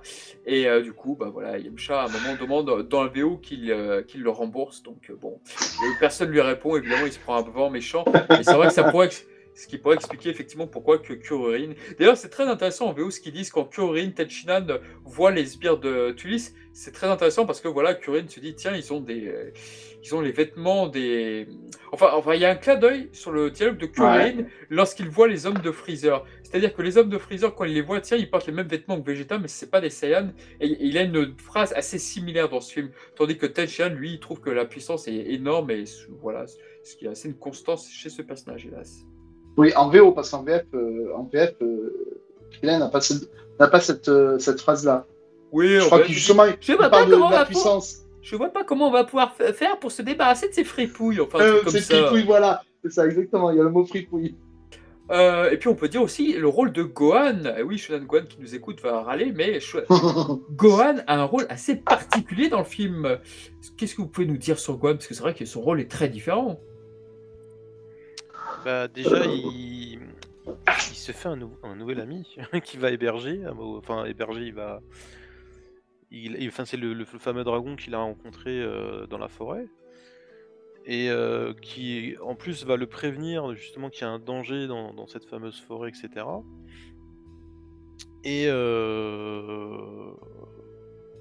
c'est ce que tu voulais. Il y a ça et le fait qu'il se transforme en. Ouais, voilà, c'est ça. Et pourquoi est-ce qu'il se bat contre son père? Non, j'ai pas de réponse. Ah, pardon. T'es en train de boire. Pourquoi il se bat contre son père? Mais quelle question. Non, mais par contre, il y avait Takao Koyama sur Twitter qui avait indiqué une information très judicieuse sur ce film. Il y a quelques mois, c'était quoi déjà? Alors, il avait dit il avait dit à Masako Nozawa: «Est-ce que tu pourrais doubler Tulis?»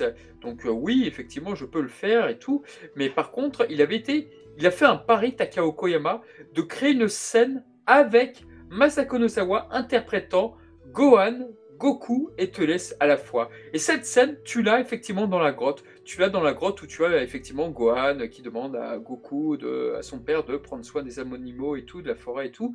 Et tu as évidemment la Tulis aussi là-dessus, juste un petit peu avant qu'il y ait une réplique. Et c'est vrai que cette scène est très rigolote en VO pour les Japonais parce que, voilà, tu as 3 protagonistes et ils sont doublés par la même personne. D'accord, c'était une volonté du scénariste de base en fait. C'était une Il a créé cette scène. Bah, à mon avis, ils se sont fait un pari entre eux que Masako Nozawa serait capable d'interpréter les 3 personnages à la fois. C'était après voilà, c'est parti d'un pari en interne apparemment. Ok. Ouais, écoute. J'ai Voilà, jamais fait voilà. attention. Et en plus, c'est pas la même interprétation, quoi.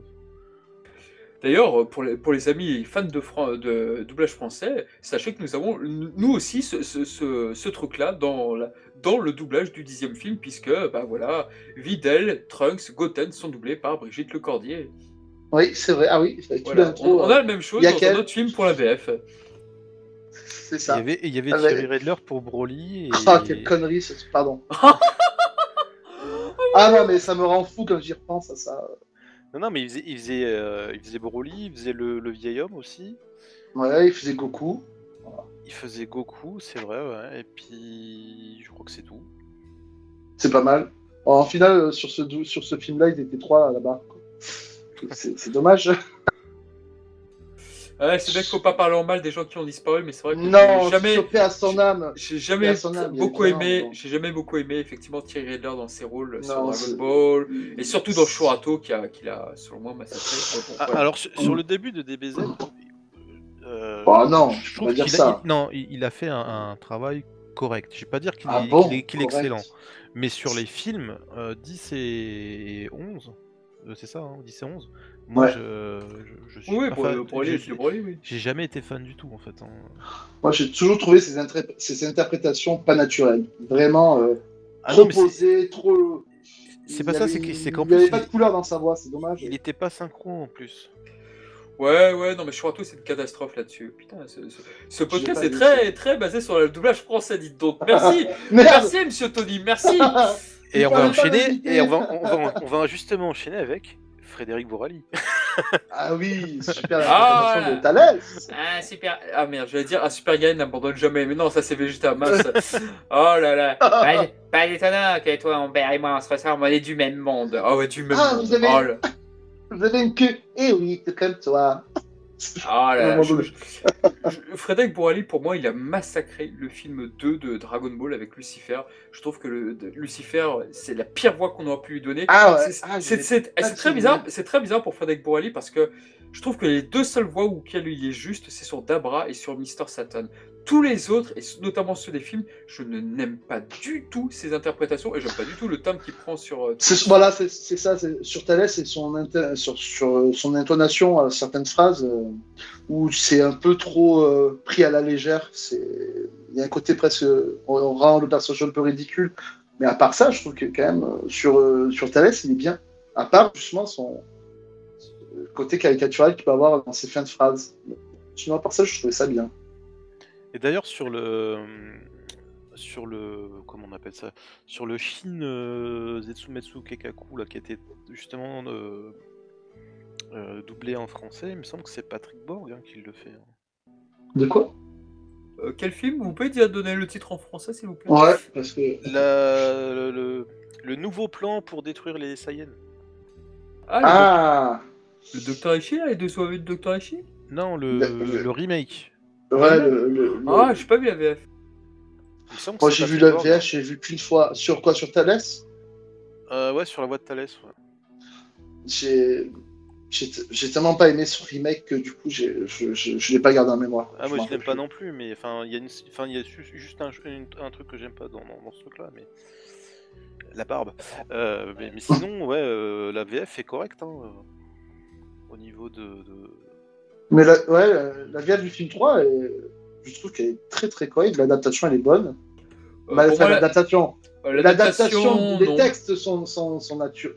Oui, je suis d'accord avec toi sur ce que tu Non, vas dire. bah, Mais il y a la fameuse scène où t'as Goku et Tulis qui se retrouvent justement seul à seul, et là justement où Goku commence à parler de ça. Voilà, si je m'étais pas cassé la tête, ouais, c'est ça.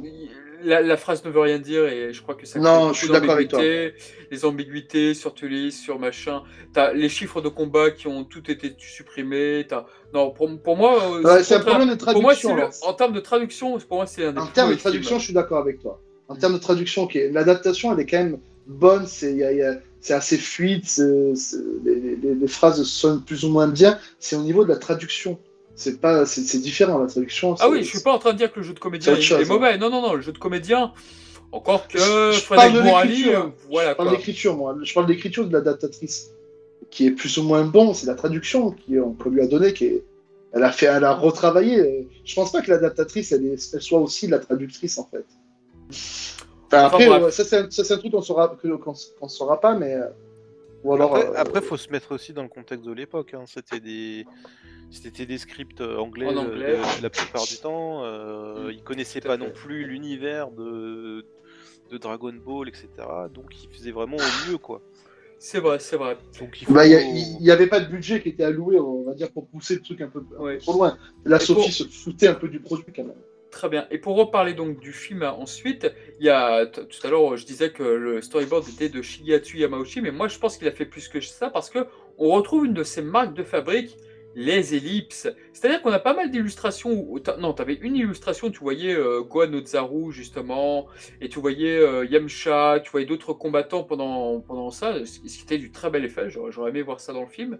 Hélas non, mais c'est vrai que tu as une ellipse qu'on ne voit jamais dans les films Dragon Ball Z, et ce qui est un peu la marque de fabrique de Yamauchi. C'est-à-dire que Tenshinhan et Kuririn sont vaincus, mais on ne sait pas vraiment comment. On les voit s'effondrer, et ça s'arrête là.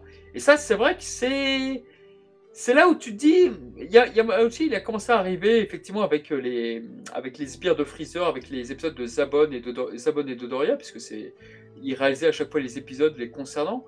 Et c'est vrai que là, dans ce film, on retrouve un peu sa marque de fabrique, ce qui donne un ton assez singulier au film également, je trouve.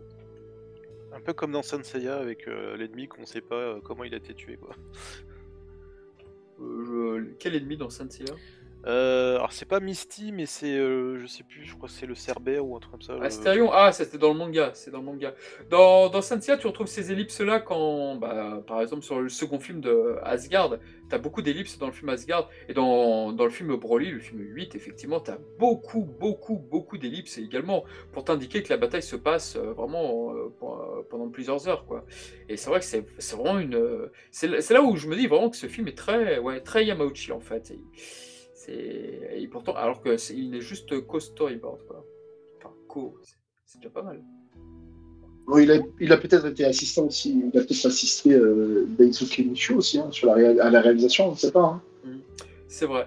Et puis tu retrouves, t'as plein de clins d'œil dissimulés dans ce film qui sont très intéressants. Par exemple, quand tu vois Goku qui vainc les sbires de Tulis, il est seul contre tous, et il est bat de la même façon que plus tard, Teles va battre donc les compagnons de Goku, c'est-à-dire Yamcha, Kuririn et Piccolo. Il les bat de la même façon. Et t'as des petits comme ça, des petits clins d'œil cachés et tout dans le film. Et c'est vraiment très intelligent d'avoir fait ça, quoi. A priori, vous êtes d'accord avec moi? Bon, oui, totalement voilà, d'accord. Très bien. Voilà. Écoutez, je voudrais pas non plus monopoliser la parole, donc écoutez, voilà en tout cas. La défaite des sbires de Tulis, vous la trouvez comment par exemple cette défaite, tiens?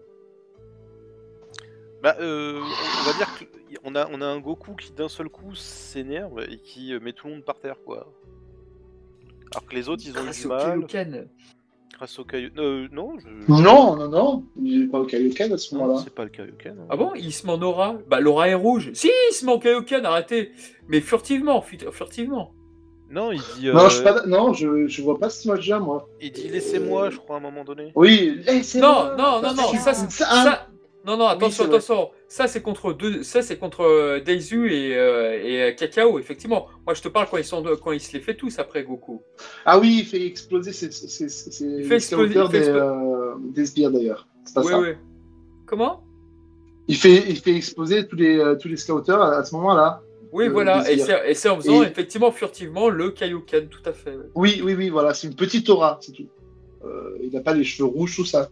Voilà, Là, parce je qu'elle m'en rappelle n'apparaît plus. elle n'apparaît plus quand il donne les coups, tout à fait, oui.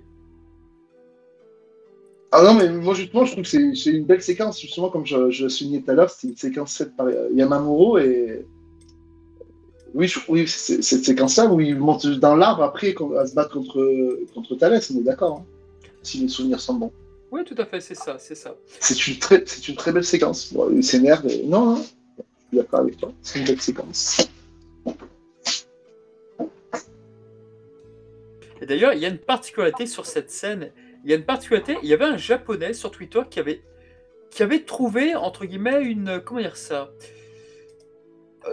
Si vous connaissez bien donc l'OST de Dragon Ball, vous savez donc voilà à quelle musique correspond tant et tout. Et t'as une musique dans le film qui est numérotée. Alors je vais vous retrouver le numéro de cette musique. C'est la M116, je crois. Non, c'est pas ça.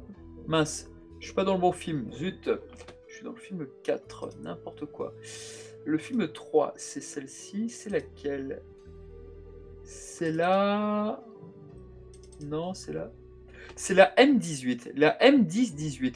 Vous avez une musique un petit peu sympathique, la M10-18, et qui ressemble un petit peu à Landing de fin, je trouve d'ailleurs.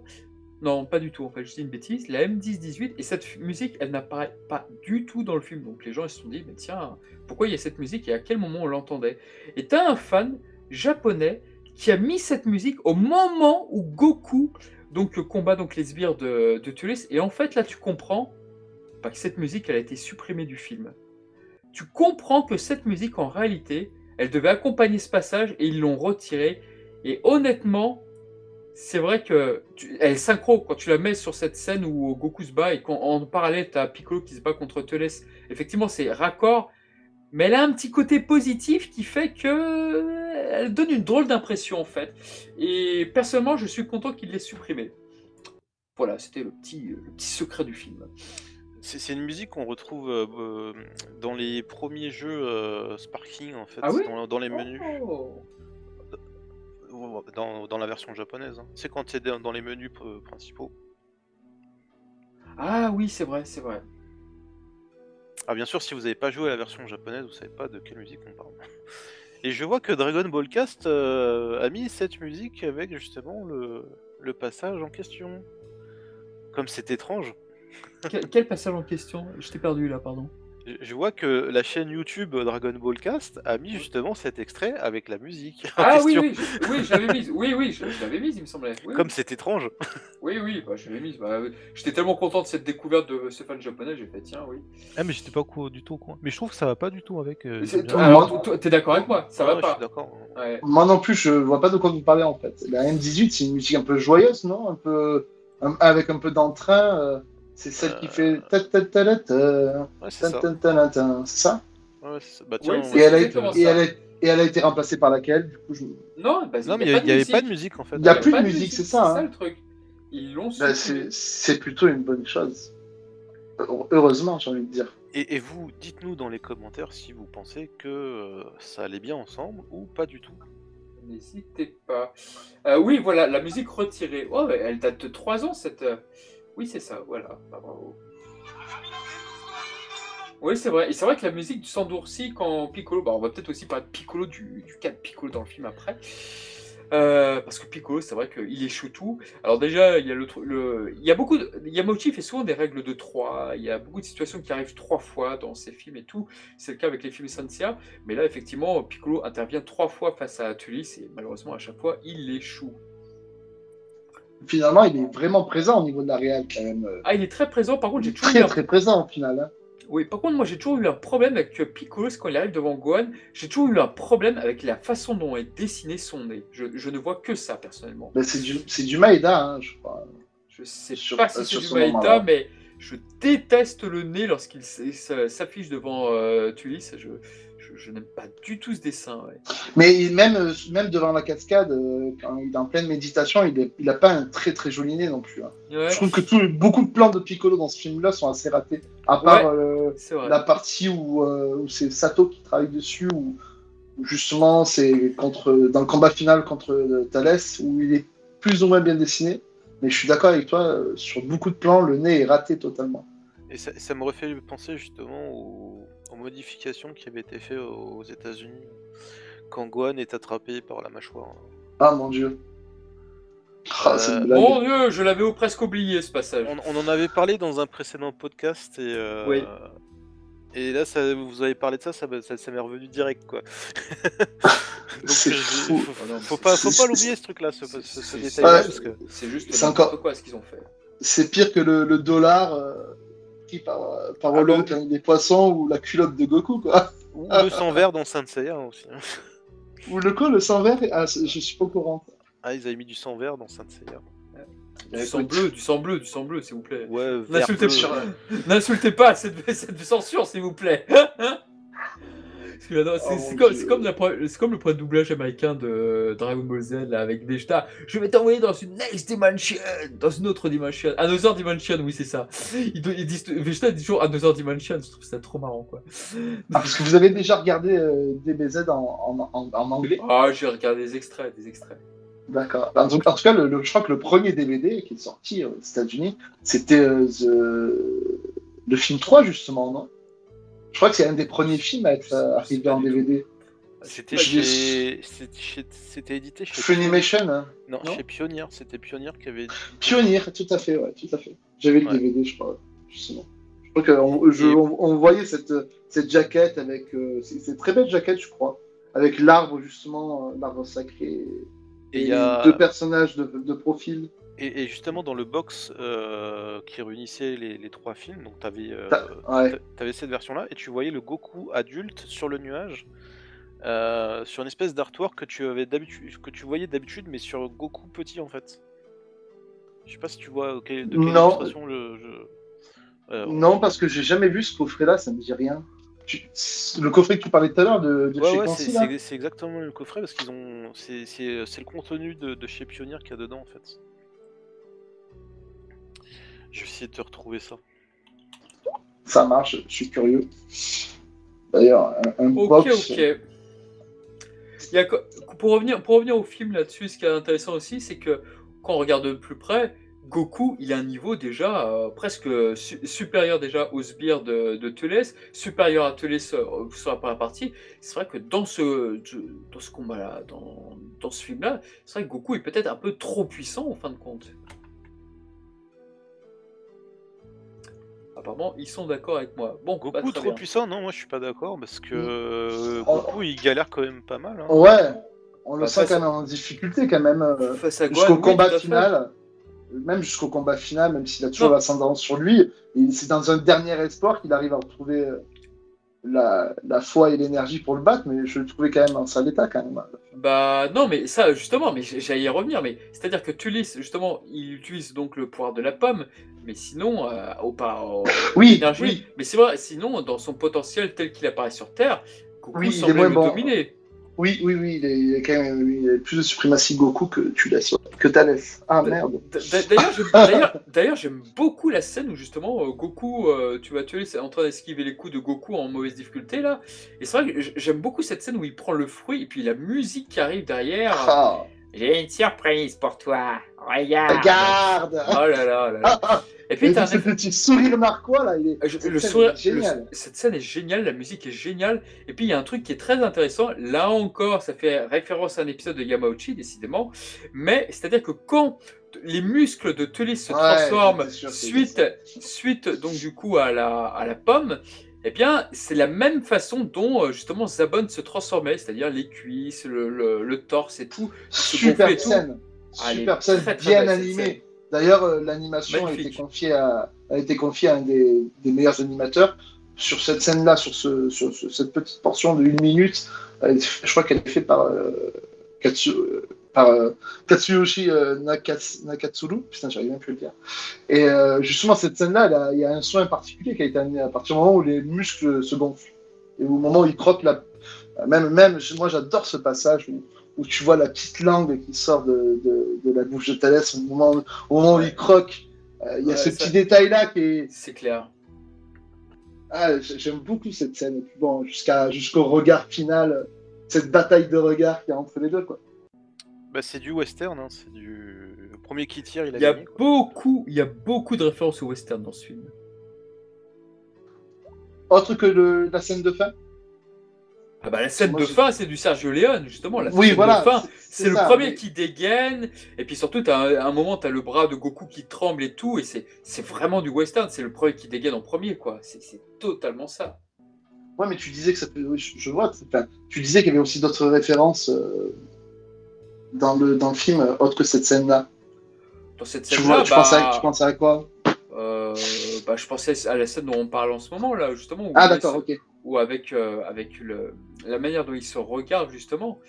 Et la manière dont ils se regardent juste avant qu'ils ne mangent le fruit. Oui, c'est vrai que pour moi, ça me faisait un petit peu penser à ça. Mais bien sûr, beaucoup plus dans le duel final. Jusqu'à la musique, je sais plus laquelle utiliser, mais Ah, la musique incroyable. Puis ces chœurs de cette musique, non mais voilà, c'est ça. vraiment la partition de Shunsuke Kikuchi, elle est exceptionnelle sur ce film, exceptionnelle. Je défendrai toujours d'amour ce film parce que c'est vrai qu'en plus tu as deux musiques qui se chevauchent. Tu as la musique qui est la M1022 qui est toute petite, c'est juste des chœurs, et ensuite tu as la M1023. Donc c'est vraiment deux enregistrements différents. D'ailleurs, je crois qu'il y avait eu une réorchestration dans le dernier disque qui était sorti justement de Kikuchi, là, tu sais, qui regroupait un peu toutes ces musiques qu'il avait fait. Ah, la version orchestrale là, de ces musiques. Ouais. Ah oui, il en a fait Il quelques-unes. me semble que ça y était. Ouais, je crois. C'était pas avec les chœurs qu'il y avait ça, mais il y en avait quelques-unes. Moi, ma préférée, c'était celle du Docteur Huiro. J'avais dit sur Twitter, il a fait une variation du thème du Docteur Huiro, mais elle était tellement poétique. En fait, c'est le thème du Freezer, pour faire simple. C'est le thème de Freezer qu'on entend toujours, mais bon, à la base, c'était le thème du Docteur Huiro. Il avait fait une musique tellement mélancolique, tellement poétique, mais c'est vrai que j'ai fait waouh, incroyable.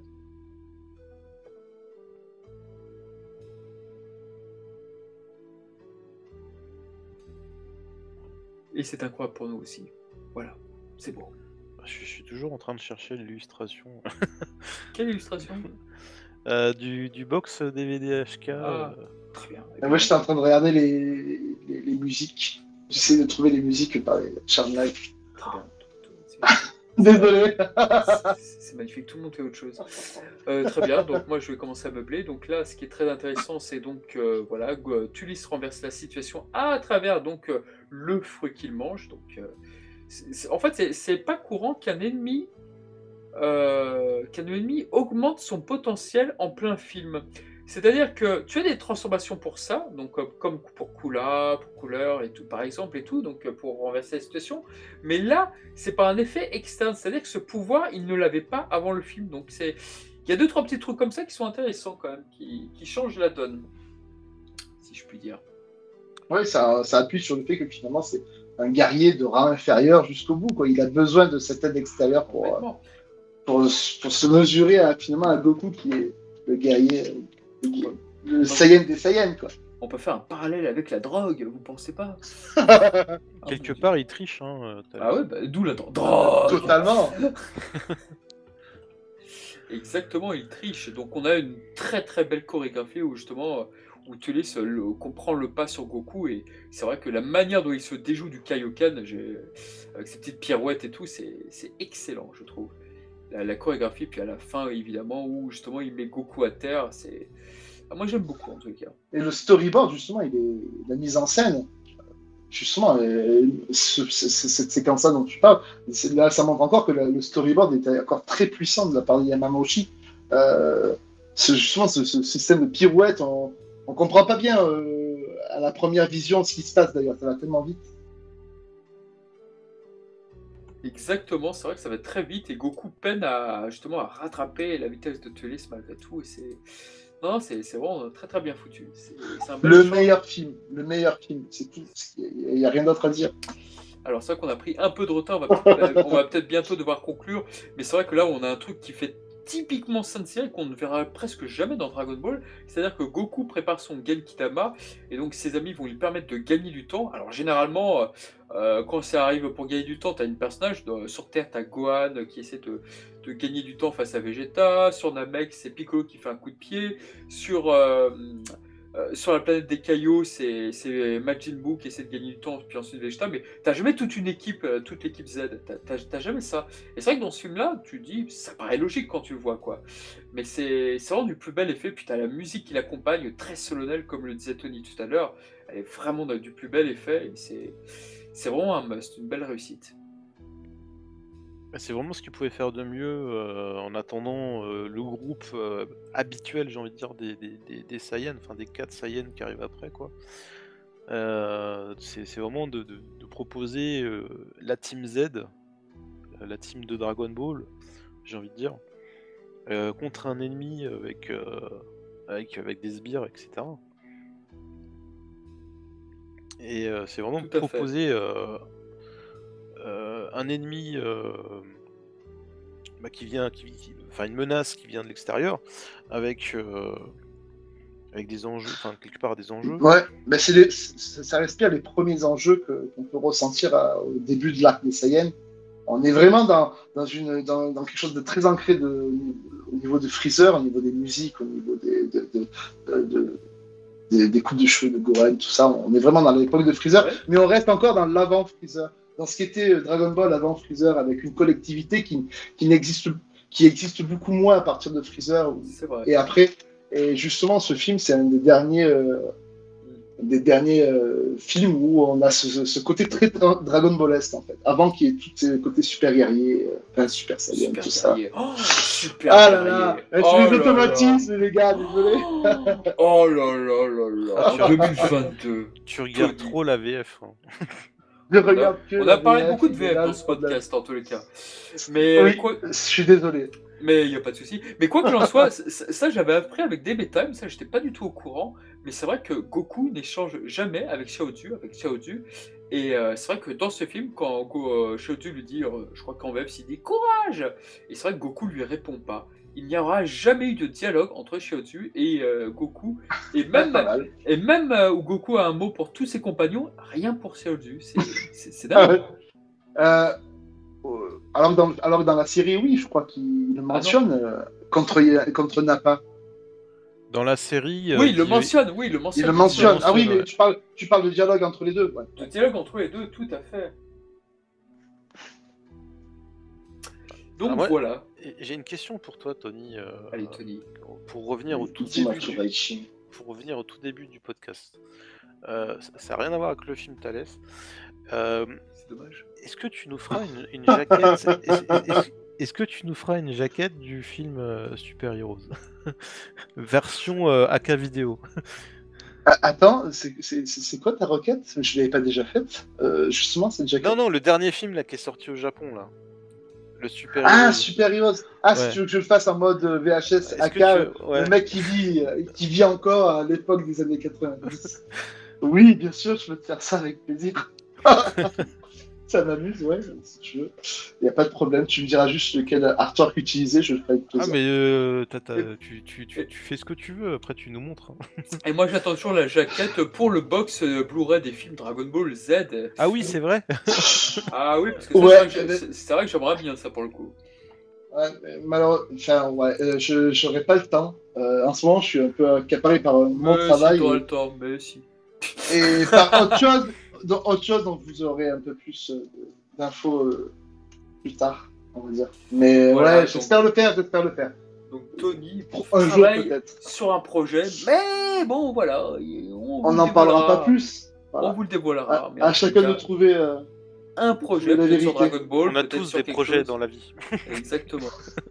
Mais j'aimerais un jour, si mon rêve c'était de travailler sur les films, et j'ai pas voulu le faire et je le regrette. J'espère qu'un jour je pourrai le faire. Voilà. Mais bon, ça m'étonnerait. Je pense qu'on va garder cette belle boîte jusqu'à la fin, malheureusement. Enfin bon, c'est un hors sujet ça. Mais, oui, je te ferai du Super Heroes avec plaisir. Tu nous montreras ça. Eh bien, c'est bien sympathique. ça. J'essaierai de mettre une lunch. Apparemment, tu aimes bien les personnages féminins. Si elle est dans le film. Oh. Ah bah oui, c'est vrai, merde. On va la mettre, on peut tout mettre de toute façon, on peut tout justifier. La preuve, Super Hero nous a permis de voir qu'on peut tout justifier dans Dragon Ball en 2022, donc pourquoi pas.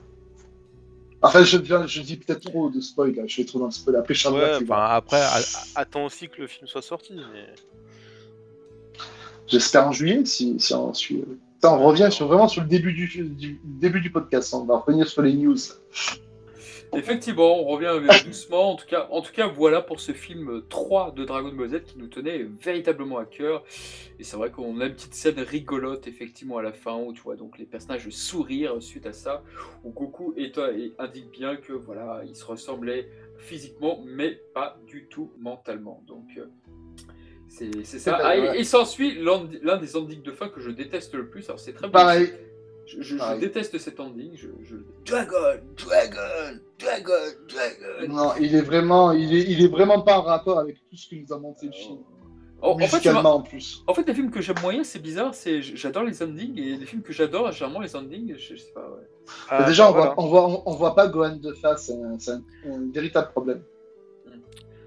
Déjà, on le voit tout nu, c'est un problème aussi. Ça. Oui, d'ailleurs, c'est la première screenshot que j'ai vue de ma vie sur ce film. Dans le magazine Joypad. Bah oui, Joypad. Joypad, évidemment. Ah oui, mais de suite, je me suis dit, ce film, ça va être le premier film que j'achèterai si les films sortent, comme c'était prévu que les 7 premiers sortent sur lecture de ce Joypad. Mais c'était le premier film que je voulais me faire, justement, parce que c'est pas que le Gohan tout nu me donnait envie, mais le fait que ce soit le film le plus long, il était annoncé comme le film le plus long, donc du coup, je pense que c'est ça qui a fait que je m'étais décidé que ce serait le premier film que je verrais. Et ça a été mon premier film, Dragon Ball Z. Et le meilleur, avec d'autres, bien sûr. Merci, Tony. Merci, Je Tony. vous en prie, les gars. Merci, Tony. Voilà. Bah écoutez, on espère que vous aurez aimé ce podcast. Alors, Tony, où est-ce qu'on peut vous retrouver, du coup? Vous me retrouvez quoi sur la page Dragon Ball Cast sur YouTube? Sur Twitter, sur... Sur Twitter. Oui, ceux qui me suivent, je poste assez régulièrement, donc on peut me retrouver là-bas, ouais. Je suis que là-bas, de toute façon. Hein. Ailleurs, je suis... Oui, retrouvez-moi sur Twitter, si vous voulez. Il n'y a pas de problème. Avec plaisir. Eh bien, je vous dis à très bientôt. Salut. Bonsoir.